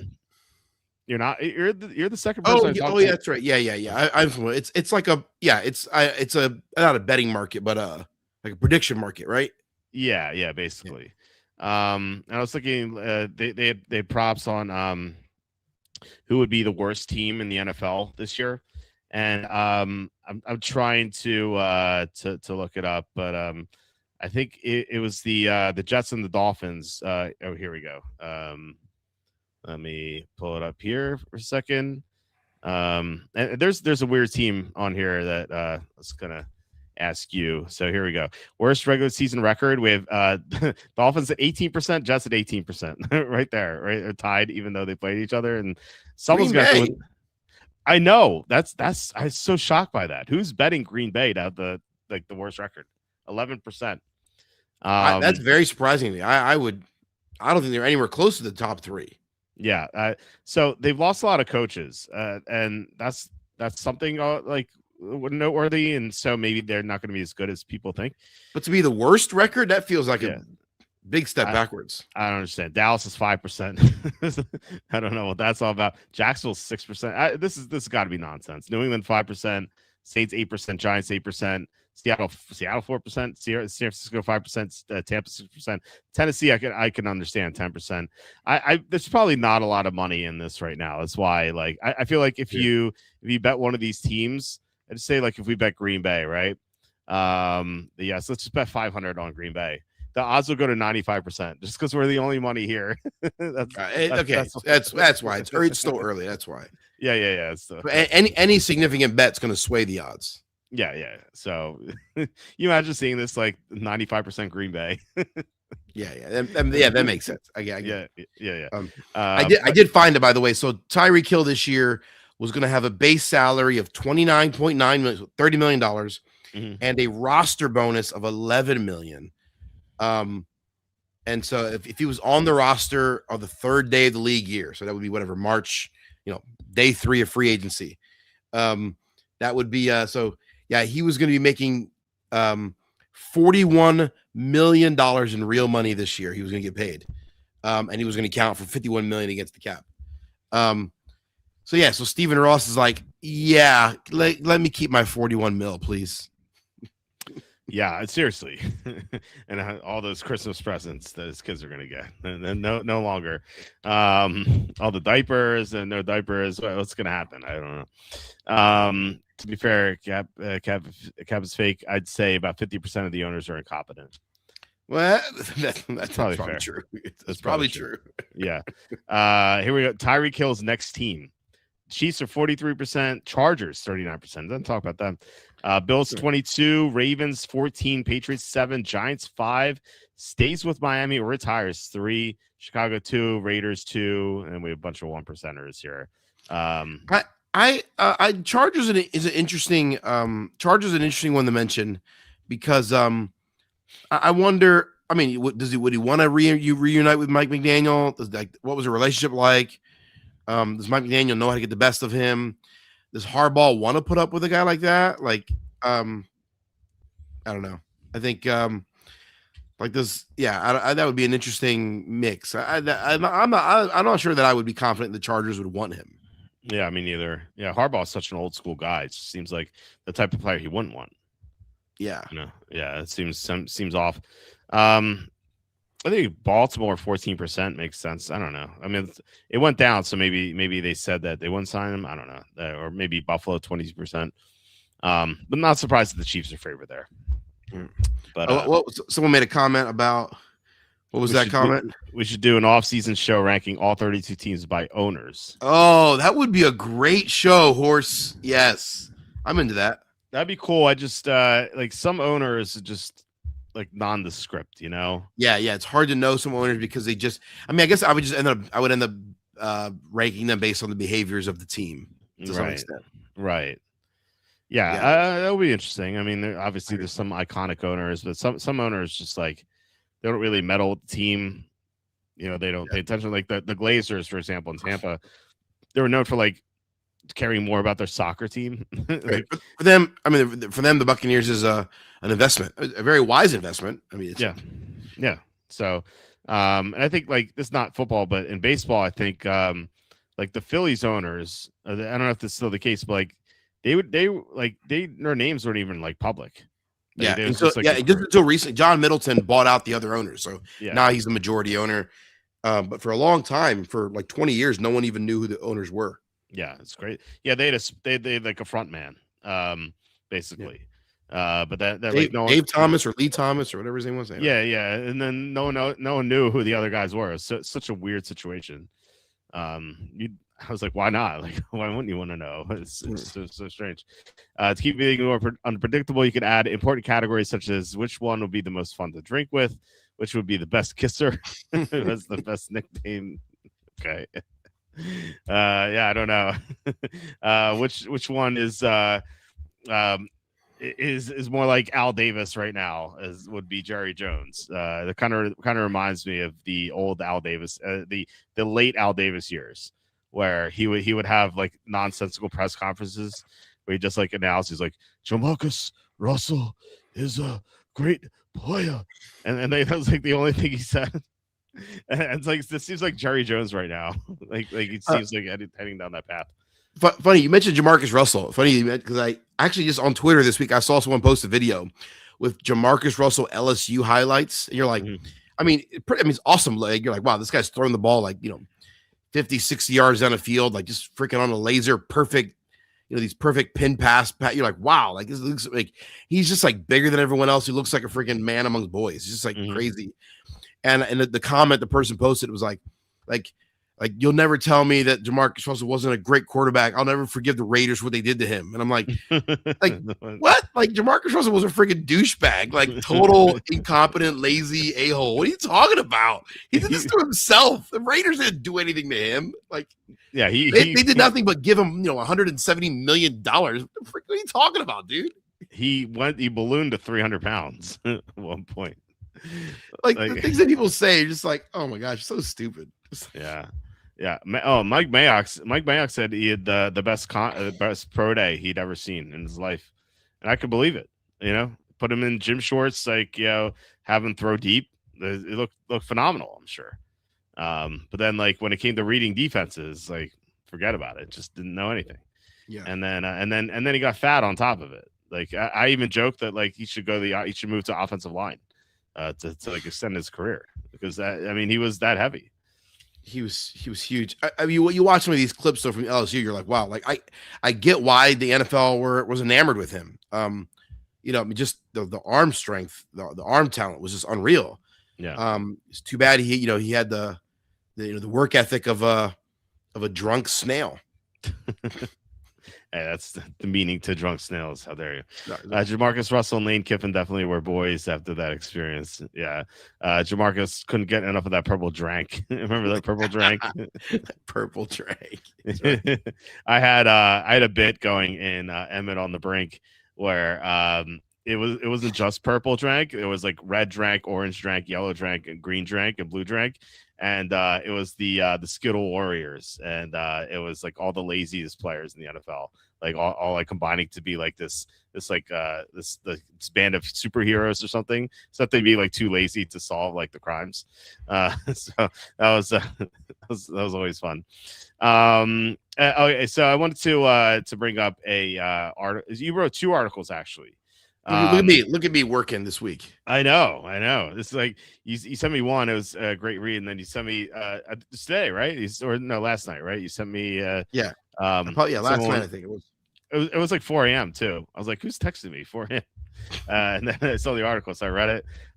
Great stuff. Do you want to talk about it without giving everything away? So you wrote 2 articles. Dead money isn't new money. The Jets demonstrate the impact of dead money cap hits. And then this morning, could an NFL team build a super team, or would the salary cap stop them? I thought that was pretty fascinating. So you want to go through those? Yeah. So the first one, there's just this, people don't realize like it's not the NBA, it's not baseball. Like the Phillies just cut Nick Castellanos, and they owed him $20 million left. So like he will be on the payroll for the Phillies this year. They're paying him $20 million minus whatever he's going to get paid by the Padres. So like he is still getting new money paid to him by the Philadelphia Phillies, even though he's not on the team. That is not how dead money works in the NFL. People think like, oh, we're still on the payroll. Like, no, dead money is money that was previously paid to a player, was just never accounted for. So dead money is just like, it's money that's already long gone. So like, I was just trying to explain that to people. Like people online just like don't like, I don't know. People are just dumb. I don't know. I like online, like people are like, oh, they're like, I can't believe these guys are going to be on the payroll. The Jets, all these Jets fans are like, these guys are still going to, Sauce Gardner's going to be on our payroll. I'm like, he's not on your payroll. Like, yeah, look, dead money. See, he's on the payroll. That's the voice they make. I don't know. That's the voice they make in my head. But anyway, so I just tried to explain here like how dead money works, like how it ends up on the cap, how it ends up in the books, like what's the impact. And then I just used the Jets' current situation with Sauce Gardner and Justin Fields and Aaron Rodgers, like because they had dead money from those guys in 2025, 2026. So kind of explaining how dead money works. And then, and so at some point I'll write another article about teams that have had dead money and still won. So you can have dead money. It doesn't. Now, obviously having a lot of dead money is not ideal because it does like as much as I want to like the salary cap is easy to manipulate, but the more dead money you have, like the more you have to manipulate, right? It's like, like I'm fat, I'm overweight, like I can still walk around, but like the fatter I am, the more I got to deal with it. So it's like, okay, like maybe lose a couple pounds, Kenny, or maybe don't, because I love donuts. Anyway, donuts are just freaking. Me and Jamarcus Russell had something in common. We both who doesn't love donuts? We both love sugar. Yeah. But of course, I wasn't getting paid $70 million to be a quarterback in the NFL. So. Yeah, it's a big incentive. I think I would stop eating donuts if that were the case. Oh gosh, this guy, what a loser. So Sauce Gardner will count for a bunch of monies this year against the dead money, against the cap of the Jets. So yeah, anyway, so that article is about dead money, and I just used the Jets as an example, and I hope it's insightful. Try to explain it. And then the other article, I was on Twitter this week, the platform formerly known as Twitter. I was on X this week, and this guy was like, the salary cap is real. Like a team could never have the highest paid player at every position. And it got me thinking. I was like, is it possible that a team could have the highest paid player at every position? And so then I basically just went through like player by player. I was like, okay, if I was going to have the highest paid player at every position, what would it cost me against it? How would I structure the contract? So I basically took 11 players on offense, 11 players on defense, and I was like, I'm going to offer them a fictional contract. But what I did was I looked at the real life contract of each one of these players, and I offered them a contract that's similar to the structure of their real life contract, so that it's like this is something we know they would actually accept because they did it in real life. Mm-hmm. So like the structure, how the money is stretched out, the length, the guaranteed money, and I basically built a super team of the highest paid player at every position. But my original version of this actually has Saquon Barkley, but I changed it to Jonathan Taylor. Oh yeah, I just noticed that. Yeah. So I actually changed it to Jonathan Taylor. I love Saquon, but if I was gonna build a super team from scratch for the next 3 years, I probably have Jonathan Taylor. Again, this is assuming players are healthy, because I have Patrick Mahomes on here as well. So assuming players are healthy, and I basically built a team that I think would go undefeated, would win every game by 3 touchdowns, and win the Super Bowl easily. And I basically just went player by player, and like can you imagine if you had a team of healthy Mahomes, Taylor, Jamar Chase, just like, and I went down the roster, just like showed like what would it cost to have to build this team? What's the contract you'd have to offer each of these players? And just built a team full of all pros, offense and defense, and kind of showed the contracts. I spent way too much time on this. And I did not have AI write this. This was me with my calculator on my phone. Nice. Just doing math. And so anyway, if you scroll down at the very bottom, you'll see what the salary cap implications would be of its super team. So you could have a team that literally had the highest paid player at every single position. And you would still be under the salary cap for 3 years. So you would see there, I'm under the salary cap still by $30 to $40 million year one, $20-30 million year two, $25 million year three. In year 4 is when I would be in trouble. I would be $160 million over the salary cap in year 4, and I'd have to figure things out. I'd have to restructure some players or cut some players or whatever. But you could in theory have the highest paid player at every position for 3 full seasons, and the cap would not impede you. So like anyone who says the cap stops playing, you can't get too many good players for the salary cap. No, I just literally proving to you you could literally have the highest paid player at every position across your starters and be under the salary cap. So if you're a super nerd, you'll love this article. Yeah, it was great. I urge you guys to read it.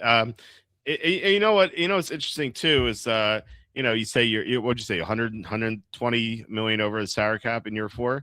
Yeah. That like the salary cap increases every year too. So did you account for that? Because if by year 4, maybe you're 60 million over or something. Yeah. I did. Yeah. I accounted for Spotrac.com has projections. No one knows for sure exactly what their salary cap is going to be. But they're doing basic projections in 2029. Or I'm using their projections, which may not be accurate. However, the NFL is going to renegotiate their TV contracts before the 2029 season. So who knows? The salary cap might be $1 billion by that point. Yeah, it really could be. Some of these owners have to shell out money for that floor if there is a salary floor. Great stuff. Like I said, you guys should definitely check this out. Both articles were good reads. So cool stuff. Getting 2 updates. That's awesome. This is my nerdiness. This is how my wife's like, "What are you doing up late?" I'm just like, this is therapeutic for me. Yeah, it kind of reminds me of you just said you're nerdy, and we're both into this stuff. I saw a post on X today. It's from some woman, and she says she's like the like bad hobbies that men should get rid of. It's like one was like fantasy sports, the other one was like gambling or video games, and she's like, here are the hobbies men should get into: salsa dancing, helping out with their community. And like I wrote, is the potential be you want a 60-year-old woman here? Like, what kind of guys are gonna do this stuff? I don't know. Like, I'm just we love this stuff. Yeah, I'm like, fantasy football is like one of them. It's like one of the most benign. Like, I mean, I guess there's probably some addicts out there that like are toxic and are blowing their money and whatever. But like guys who draft best ball teams like 130 times. Yeah. Guys that keep their wives up in the middle of the night drafting like I do. 3 a.m. I'm drafting on my phone. My wife's like, the light's bright. Turn off the light. Turn on. That's my wife's biggest complaint is the brightness on my phone. Bright lights. And so, I think there are way worse things you could do than be drafting best ball drafts. Yeah, you could be out drinking, like getting drunk, cheating on your wife. Yeah, cheating and gambling away your kids' college, fund or whatever. Yeah, that's I don't know. It's ridiculous. By the way, my kids don't have a college fund. Do you have a college? I don't. Well, I invest on my kids' behalf, so they have they have oh, that's right. You told me this before. They have accounts on E-Trade, and I sell covered calls for them, and their accounts have gone up, even though like they've only owned GameStop stock, right? Their averages are about like $26 a share, and GameStop is about like $23.40 or so right now. So if all things were equal, they would be down, but they are way up because I've sold cover calls to them every week. And GameStop is incredibly cheap right now because they have like $10 billion in cash. And Ryan Cohen, even their CEO, said he's supposed to come on Charles Payne show. Charles Payne does an hour his show at 2:00 on Fox Business. I think he's like the only trustworthy guy on TV. Like seriously. Ryan Cohen canceled the interview because he said, I'm working on something big and I can't disclose anything. So we'll see. And he does have a clause in his contract. He does not take a salary. The only way he can take a salary is if GameStop's market cap goes to $100 billion, which would be, I think, like $150 a share or something. So that's yeah, right. So that's the incentive. So we'll see. I'm still very bullish on it. So I mean, I put my kids' accounts on it, and obviously with the cover calls, they're going to make money no matter what. But you don't want to buy a crap stock and sell cover calls. You're going to lose money because the stock just going down. Like AMC, for example, like if you invested that instead, like you would be broke. So even though you could sell cover calls every week, maybe that woman on X would like to be married to James Pierce instead. I don't believe he plays fantasy sports. I don't know who James Pierce is. Sorry. The Falcons edge rusher. James. Oh, I'm like James Pierce. I'm like, who is? I'm like, I thought that's like some sort of like salsa dancer. I'm like, who is you talking about? Yeah. The James Pierce is he's facing a max sentence of 70 years in prison right now on aggravated battery with deadly weapon. Oh my gosh. Aggravated battery law officer, resisting arrest. etc. Falcons traded a first round pick for him, so they don't have a first round pick because of James Pierce, and now now he's facing 70 years in prison. So it's not good for the Falcons. By the way, I did mention on my site that I thought Tyreek Hill to the Falcons made a little bit of sense because he's from the Atlanta area. So, if he wants to return home, make sure he goes to all the Little League games, then he could do that. I wanted to talk about the last thing, like teams that could potentially win the Super Bowl this year. Now, we're not going to mention odds, although they're on the screen right here. If you wanted to look at them for some reason, even though you don't know what odds are, you can even go to a different sports book and look at different odds. So, for example, let's go to. Did I have Caesars up? I thought I did. I don't know. Let's just stick with FanDuel. So you have Seattle being the favorite. Then the Rams, and then they should not be the favorite. That's so silly.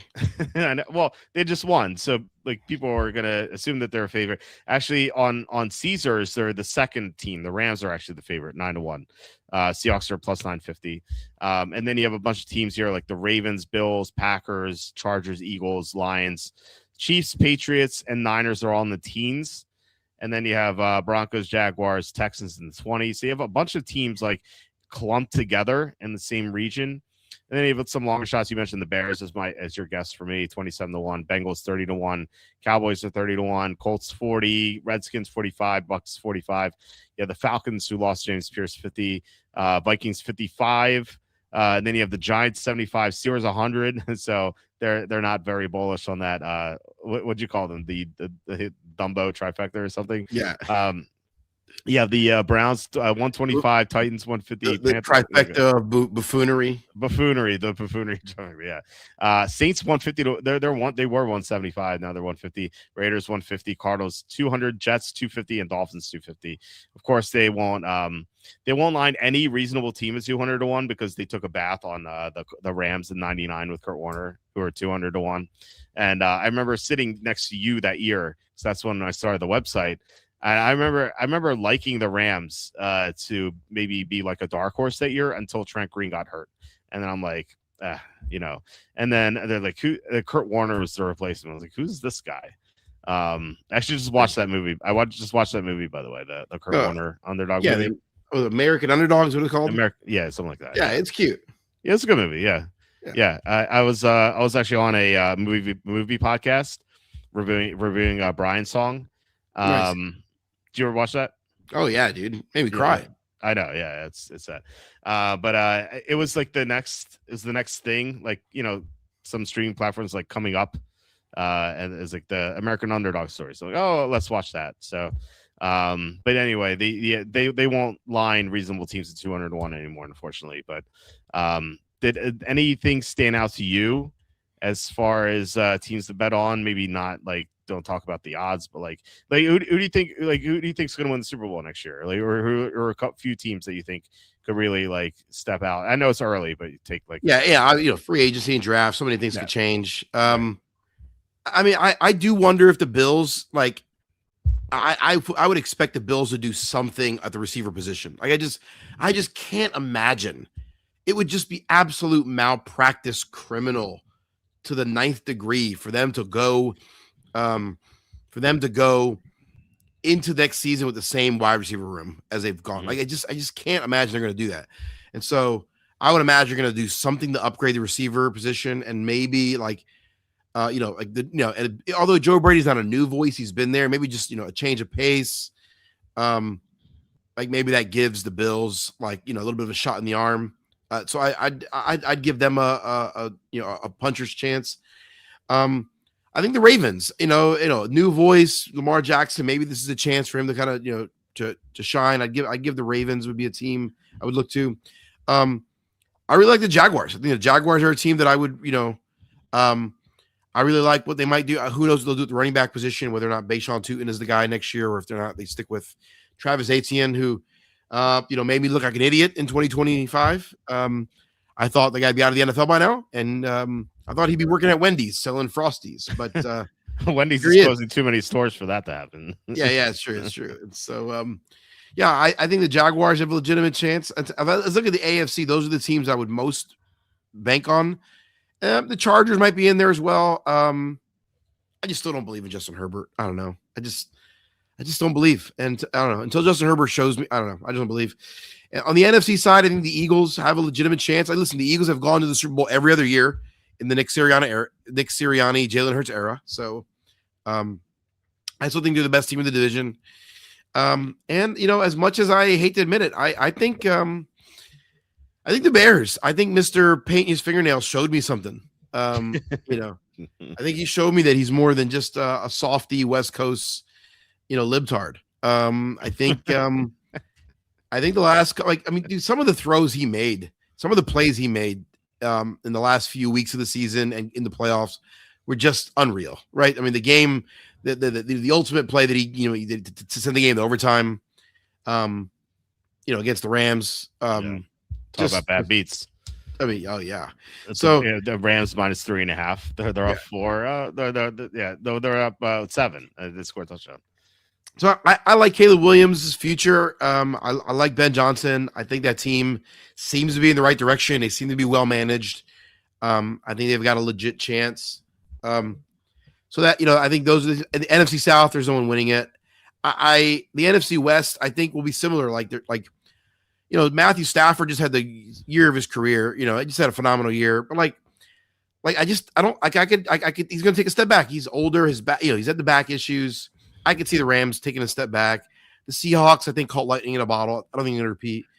And the Niners, it looks like they're going to lose some talent. And so I think the NFC West takes a step back. So, yeah, I think it's the Bears and Eagles conference. The one dark horse in the NFL next year will be if the Vikings can acquire a legit quarterback. We have a contact at WalterFootball.com. You reported it that the Vikings made a serious offer to the Bengals for Joe Burrow. The Bengals are not very interested, but also didn't totally close the door. So it does seem like the Vikings, they realize that J.J. McCarthy is probably not it, at least not yet. And they are going to make a legitimate run to try to get a quarterback. Now, I don't know if they're going to be able to do that. I don't know who's available, if anyone. And so there may not be an option for them. And I can't imagine bringing back Kirk Cousins is necessarily going to scratch the itch. That's not the move they want to make. So although I guess there's an argument to be made that if this team is healthy, Kirk Cousins could probably, be better than J.J. McCarthy. Who knows? All that to say, if the Vikings were to acquire a legit quarterback, I think that catapults them to, one of the most serious contenders. Because I like the coach and I like the team around them. It's the quarterback position. It's still a question mark. If there's some names at you, and if the Vikings get that player, I want to hear if you would be excited about the team as far as winning the Super Bowl. No, I was going to say Kirk Cousins too, because he had his best years with O'Connell, but he's obviously a couple of years older now. So, what about Daniel Jones? Because he had been there, and he's a free agent. What if he signs back with the Vikings and he gets O'Connell coaching? I'm just not confident in Daniel Jones. I don't know. Okay. But I said the same thing about Sam Darnold. That's true. Yeah. Darnold had a great NFC championship. He didn't have a good Super Bowl, but he had a great NFC championship against the Rams. But he had some moments in the Super Bowl that were great. And that's all you needed, right? Yeah. Yeah. Look, that's fair. He did miss a lot of throws, though. JSN had a horrible stat performance. Yeah. That was all Darnold. Missing him, Jason could have had an 80-yard touchdown in the game. He just completely missed them. Drake may have missed some throws too, to be fair. He missed that one throw to Hooper, which would have gone for 50 yards. The NFC title game was far and away Sam Darnold's best game of his career. And it was the quick release. That's the thing that Sam Darnold has mostly struggled with is from the time he decides when he's going to throw the ball to the time he releases it. He's just slow as molasses. Had just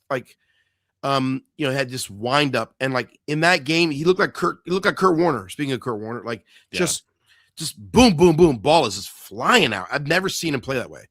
It was unreal. It was uncanny. I'm who am I watching right now? This is the weirdest thing in the world. to watch Sam Darnold be decisive and quick with the ball and accurate. It was disorienting because who is this guy? We haven't seen this guy since ever. Like that version of Sam Darnold. I mean, kind of similar with Nick Foles, right? Like Nick Foles was really up and down throughout his entire career. He had some good moments, bad moments, but like in the Super Bowl against the Patriots in the 2017 season, that Nick Foles was like, I'd never seen anything like it. I mean, that in fact, Pro Football Focus says that's the best quarterback play of any quarterback in Super Bowl history. Wow. That's the highest rated quarterback play ever is Nick Foles in Super Bowl 52. So, I mean, we were watching him in Minnesota. And so Darnold had a similar game in the title game. Just like, what the F? Who is this guy? So all that to say, like, I don't think I've never been a Daniel Jones guy though. I've always thought he was overrated. And I would not be, if they were to sign Daniel Jones, I'm just like, that wouldn't get me excited if I were a Vikings fan. What about Aaron Rodgers? We talked about him with the Steelers, right? It's hard. Like Aaron Rodgers, there are moments last year where the arm strength is still there. The arm talent, the movement is still there.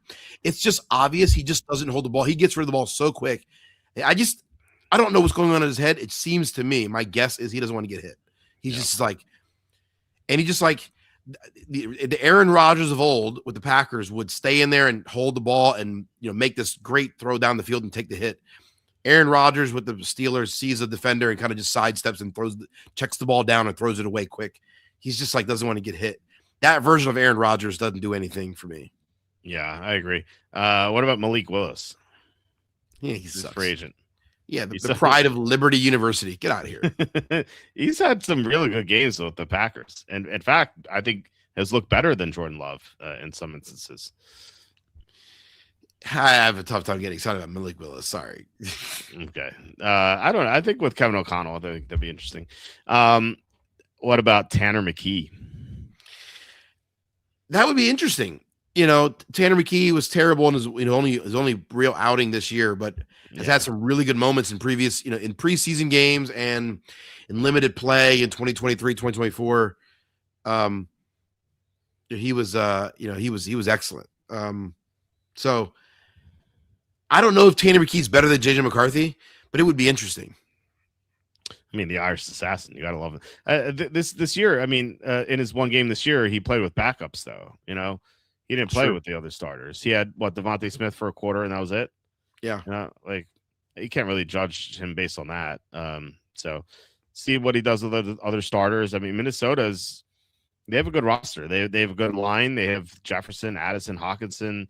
They have Aaron Jones and Jordan Mason running back. They obviously have a defense that's great, led by Flores. It seems like they're just missing a quarterback.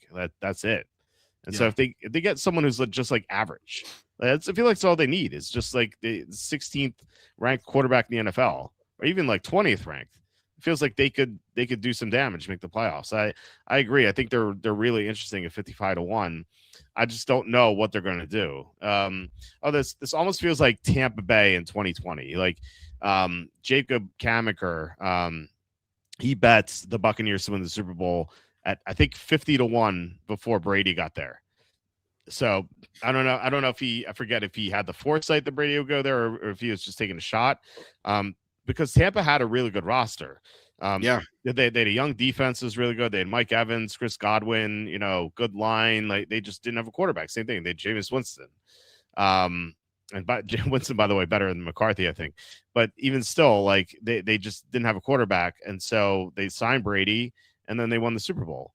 There's no Brady available, obviously. But if the Vikings could get someone who's just average, then they'll have a chance. And so I think that's interesting. So we'll see. I'm holding out hope that they trade for Burrow because I had so many people like reply to my post, be like you're an idiot. Bengals are never going to trade Joe Burrow. I'm like, that's not what the post was about. The post was about the Vikings reached out to the Bengals to trade for Joe Burrow. Like what are we talking about here? Yeah, it's people.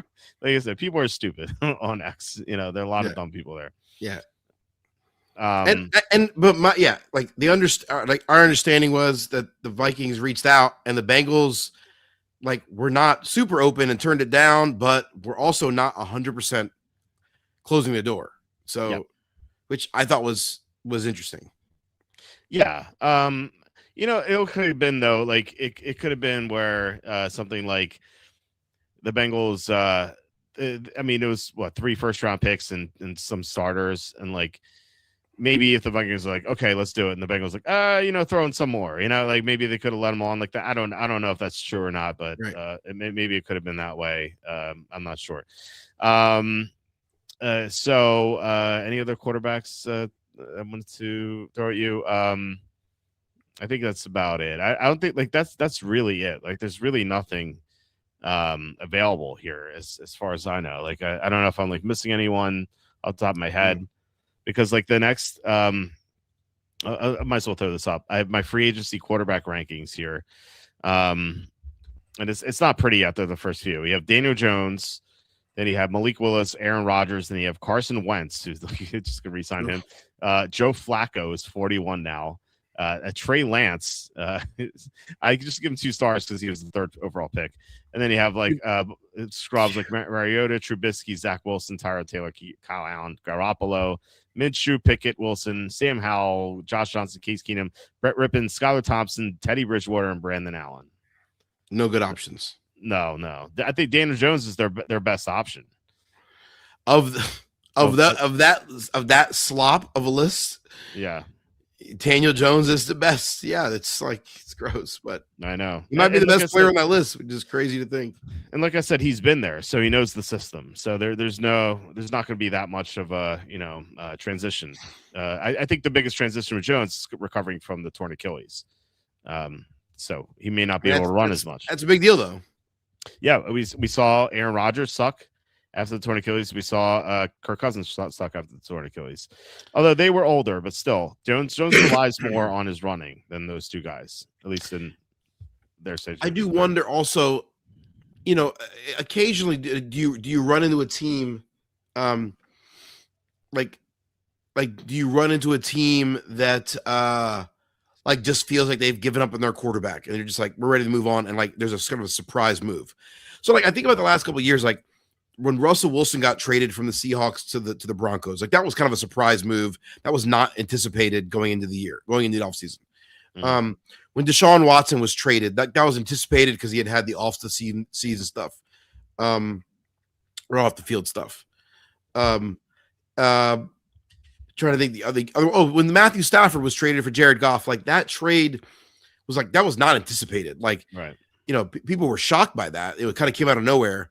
So like, I do wonder, like, is there a team out there that has a quarterback that would be viable that like they are not so confident on, like they're willing to move on from, and the Vikings are willing to, like, it would surprise people. Like I do wonder, like the Cowboys and Dak, like, are the Cowboys totally sold on Dak? Like they've not given him a great long-term deal. Like they've given these short-term, big money per year deals. Mm-hmm. Dak's making $60 million a year, but they're short-term deals. They're not making long commitments to him. Right. So like I wonder, like, do they, like, is that a crazy thing? Like if you're the Vikings and you're just like, if you really have convinced, like, we need a quarterback to win, JJ McCarthy's not the guy, or he's not ready to be the guy yet. Like, do they make a phone call to, like, they've already made a phone call to the Bengals just to inquire about Burrow. Okay. If Burrow's not available, like, you would imagine that's not going to be their last phone call, right? You would imagine they're going to make some other phone calls. They're going to see, like, they're going to shop around and see, is there a quarterback available out there? Do they call the Cowboys? Do they call, I don't know. I mean, I don't know. Do they make a phone call to the Eagles? Like, hey, is Jalen Hurts available? Like, right. Like, I could see the Vikings trying to make a move because we know they're already having the internal discussions. So it's possible that a quarterback that we are currently just totally that we're not thinking about right now, that are totally not on the radar, could come available by trade, and they're willing to give up a bunch because they feel like they've got the roster to win now. If Dak Prescott on the Vikings, like, oh my God, that's a pretty big deal, right? I mean, that makes them a legit contender. Oh, Imagine getting 55-1 on that. That'd be awesome. That'd be unbelievable odds. Yeah. There are three names come to mind that aren't free agents that could be available. I mentioned Cousins, but there are three more. And I'll go from, I think, worst to best option. The worst was Tua Tagovailoa. He seems shot to me with his concussion issues, but he had some really good years for a while. It's an interesting name. Yeah. What do you think? It does seem like the Dolphins are trying to reset here. Yep. It's an interesting name.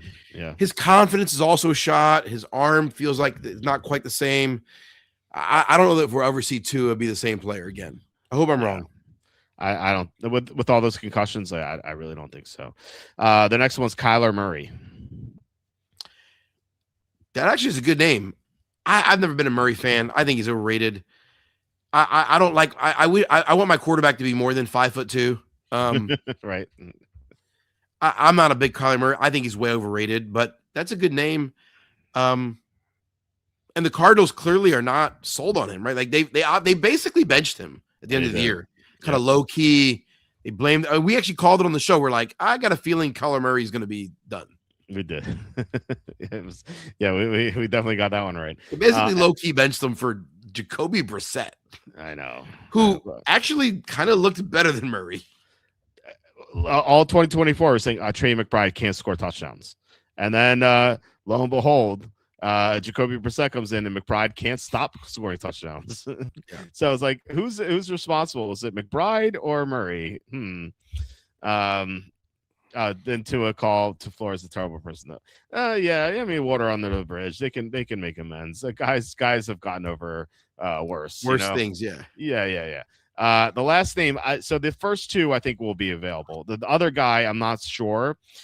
He had an amazing rookie year a few years ago, and he's gotten worse every year. But he's still an amazing talent.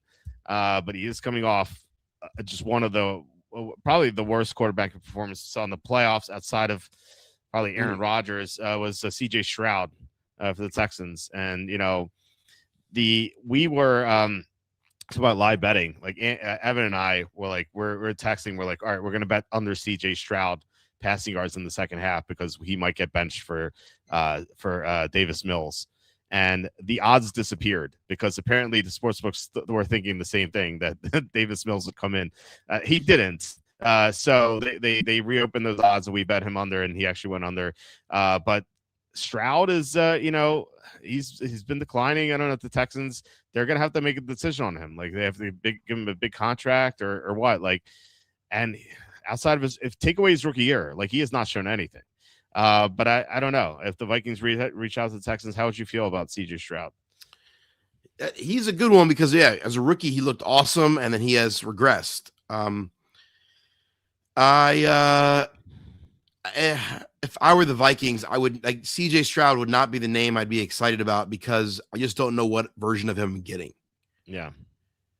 You'd have to be really confident you could rehab his mechanics and his also I mentioned it too, but his confidence seems shot too. Yeah. So with CJ Stroud, it feels mental, not physical. And maybe you could maybe the coaching staff in Minnesota feels confident they could coach him up and correct that. That's an interesting name I had not thought of. I'd be surprised if the Texans move him, but yeah, me too. Yeah, but maybe we've seen crazier things.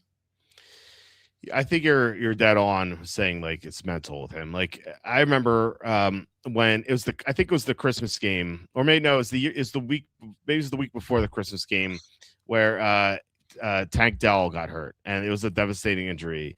Yeah. And CJ Stroud for the rest of that game and the next game, he looked like he just didn't want to play football. He just looked like he's like, I lost my friend.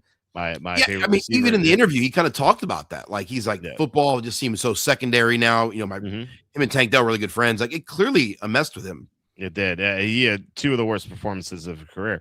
He did get better a little bit at the end of the year, but this past year, he had some nice moments, but at the same time, he had some awful moments as well. And like I said, he was dreadful in that playoff game against the Patriots. So I don't know.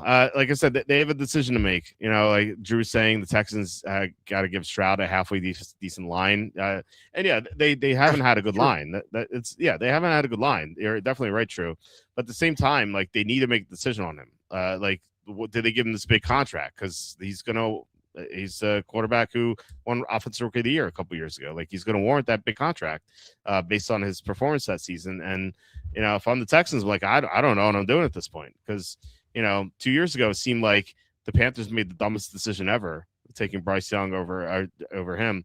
Now it's like could go either way. You know, like I don't know at this point. I mean, the way the seasons ended, the second half of 2025, Bryce Young was clearly a better quarterback than CJ Stroud. Yeah. I think so. Yeah, a much better line though, we should say. Carolina. Carolina's offensive line is so good. That's why they won the division. Also the division, the rest of the division sucks. So that helped. I think Bryce Young played legitimately good. He played good in the playoff game too. Yeah. Jalen Coker is like my new favorite young player, who I'm going to probably be like all over in fantasy drafts this year. Like I really liked him. But yes, I think you're right. CJ Stroud, they're in trouble. If he's not, I mean, they'll be drafting a quarterback in 2 years if he's not who they think he is. But they're going to have to make him they're going to have to give him a big payday. I guess they could do the 5th-year option and they could franchise him, right? I mean, so like franchise him, yeah. Like basically, you know, a franchise tag would pay him like $55 million a year, but there's no long-term commitment. Right. Kind of like a Kirk Cousins sort of deal. Yeah. 56 million, 57 million, whatever. Something like that. Yeah, that's true. They could definitely do that. We'll see. Speaking of receivers, I've done 2 best ball drafts. I've taken that's it. I could do many more.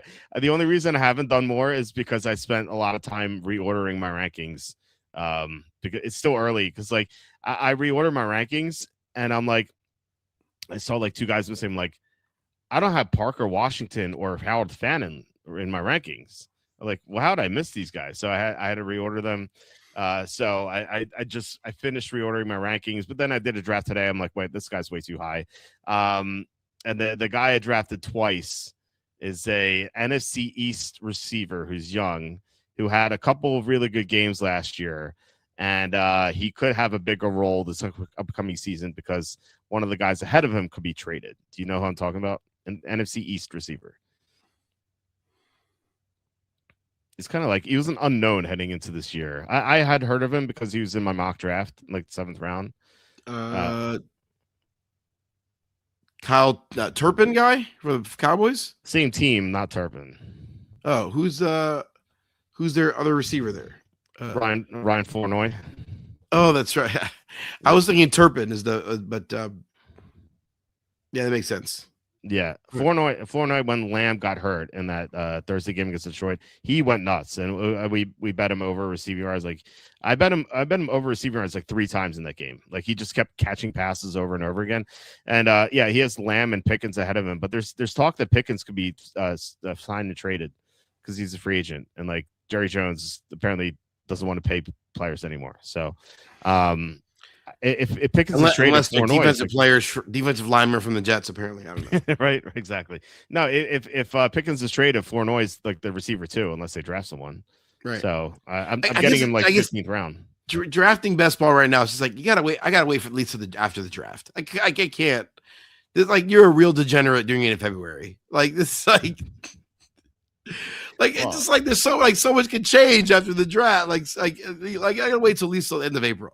At least May. But this league is gonna be over by May, and like then the real one's gonna start up. But like this one ends at the first night of the draft. Like this league closes. Right. So no one's gonna have that information. Everyone's on the same level, and I think that it just gives you a big advantage if you can identify the values. Like for example, I don't know how you feel about this, but I'm getting Cam Scatterbo in the 4th round. I got him in the 4th round, both drafts. I'm like, I would take this guy in the 2nd round. And I don't. Maybe I'm early on this, or maybe I'm wrong. I just don't know what his health situation is going to be. That's my. Like, if I knew he was going to be healthy, yeah. I just don't know if he's going to be healthy. That's the question mark. Sure, but in a PPR format, like he's gonna catch so many passes. And it's not like he tore a knee or anything. He broke his ankle.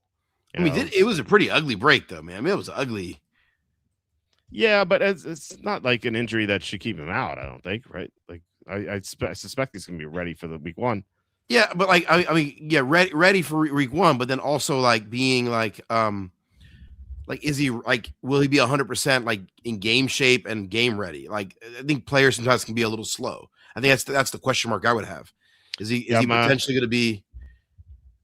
Is he potentially kind of work his way back and then end up being slow the first few weeks? I'm seeing that he's expected to be participating in the offseason program in April. Yeah. So then maybe 4th rounds of value. I guess I understand the 4th. I get why people would be a little bit scared off from him. Yeah. It's kind of weird where some players are drafted. Like Alvin Kamara, I got him in like the 12th round or something, or 13th round. Whoa. Insane. Like, I mean, I don't know if I could pull it up here. Let me see. Alvin Kamara is going 13th round. That is insane. I know. I don't quite understand that. But that's apparently the case. I'm trying to pull up my draft. This is the last thing we'll look at. Let's see. Is this the draft I did tonight? Now we keep pulling up the first one, because the second draft I did was with the with my rankings. So I want to pull that up. Here we go. All right. I also drafted Tyreek Hill in this. All right. Nice. So where do you think I drafted Tyreek Hill? 15th round. Nah, early in that.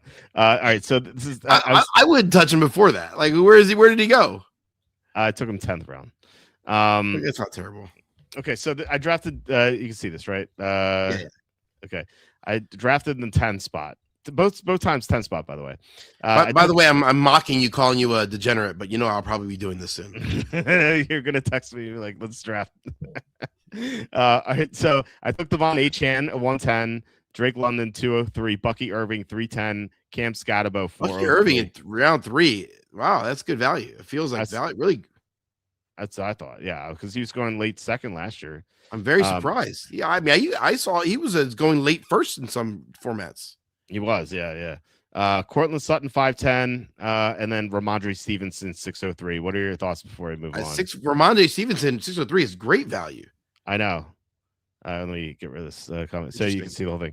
Yeah, I was surprised by how late Stevenson's going. It's kind of crazy. All right, next few picks here. We have Justin Herbert 710, Jared Goff 803. I like the easy schedule for Goff.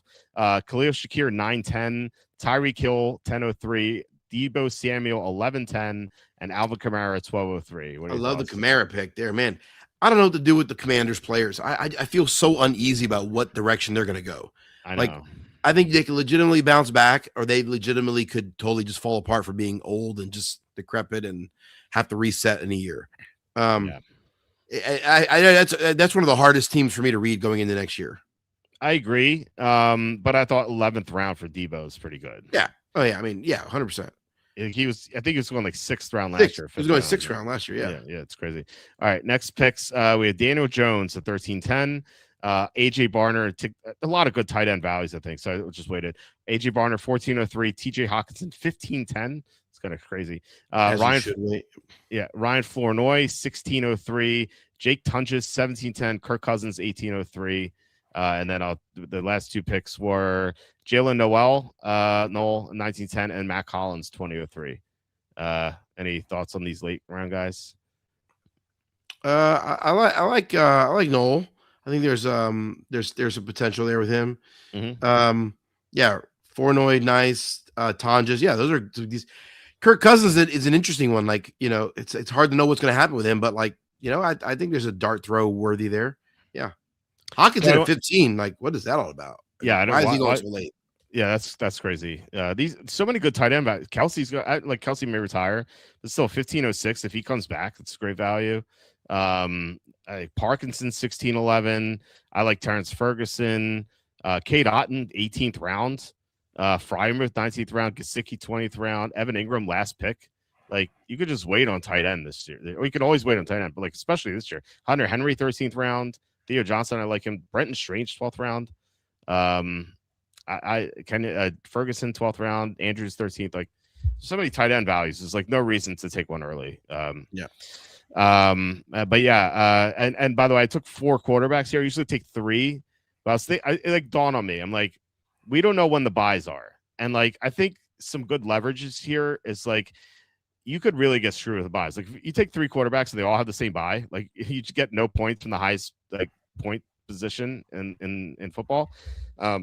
So I was like, maybe you should take 4 quarterbacks, and like when the real drafting starts in May, I'm going to go back to 3. But in this pre-schedule format, I'll take 4, just so I have points from my quarterback every week. In the degenerate world, degenerate format, you need 4 quarterbacks. Yes. Okay, let's DraftKings tell. Yeah. Good. We come full circle. Kenny and Kamara. That's right. Let's go. That's right. All right, guys. We're 2 hours, so we'll call it a night here.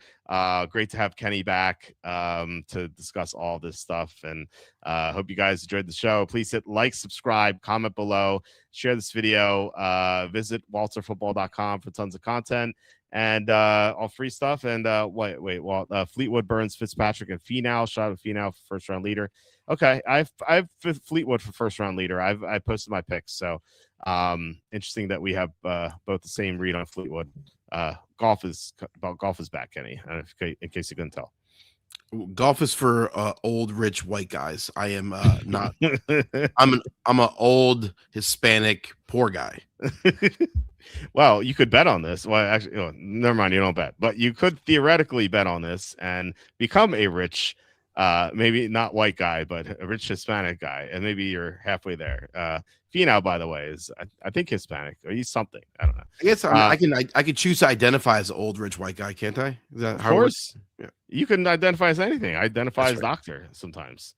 I identify as right and handsome. So you must agree that I am right on everything and I am handsome. Okay, you are right and handsome. So thank you. We had right and handsome here. Do you want to shout out thecapisfake.com one last time? Check it out. Thecapisfake.com.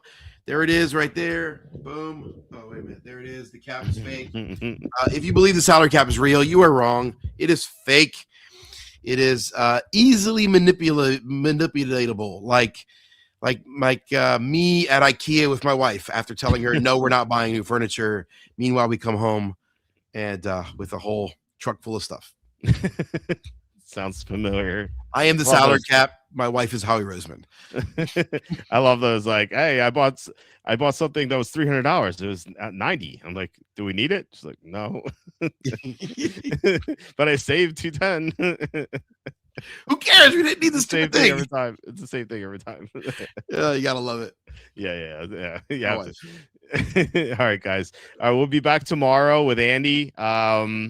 I'm not sure what we were discussing. We'll have to come up with something. Andy and I, we went 4 hours on our previous show. It's kind of crazy. So we'll see if we can cut it down to 3 hours. But should be fun either way.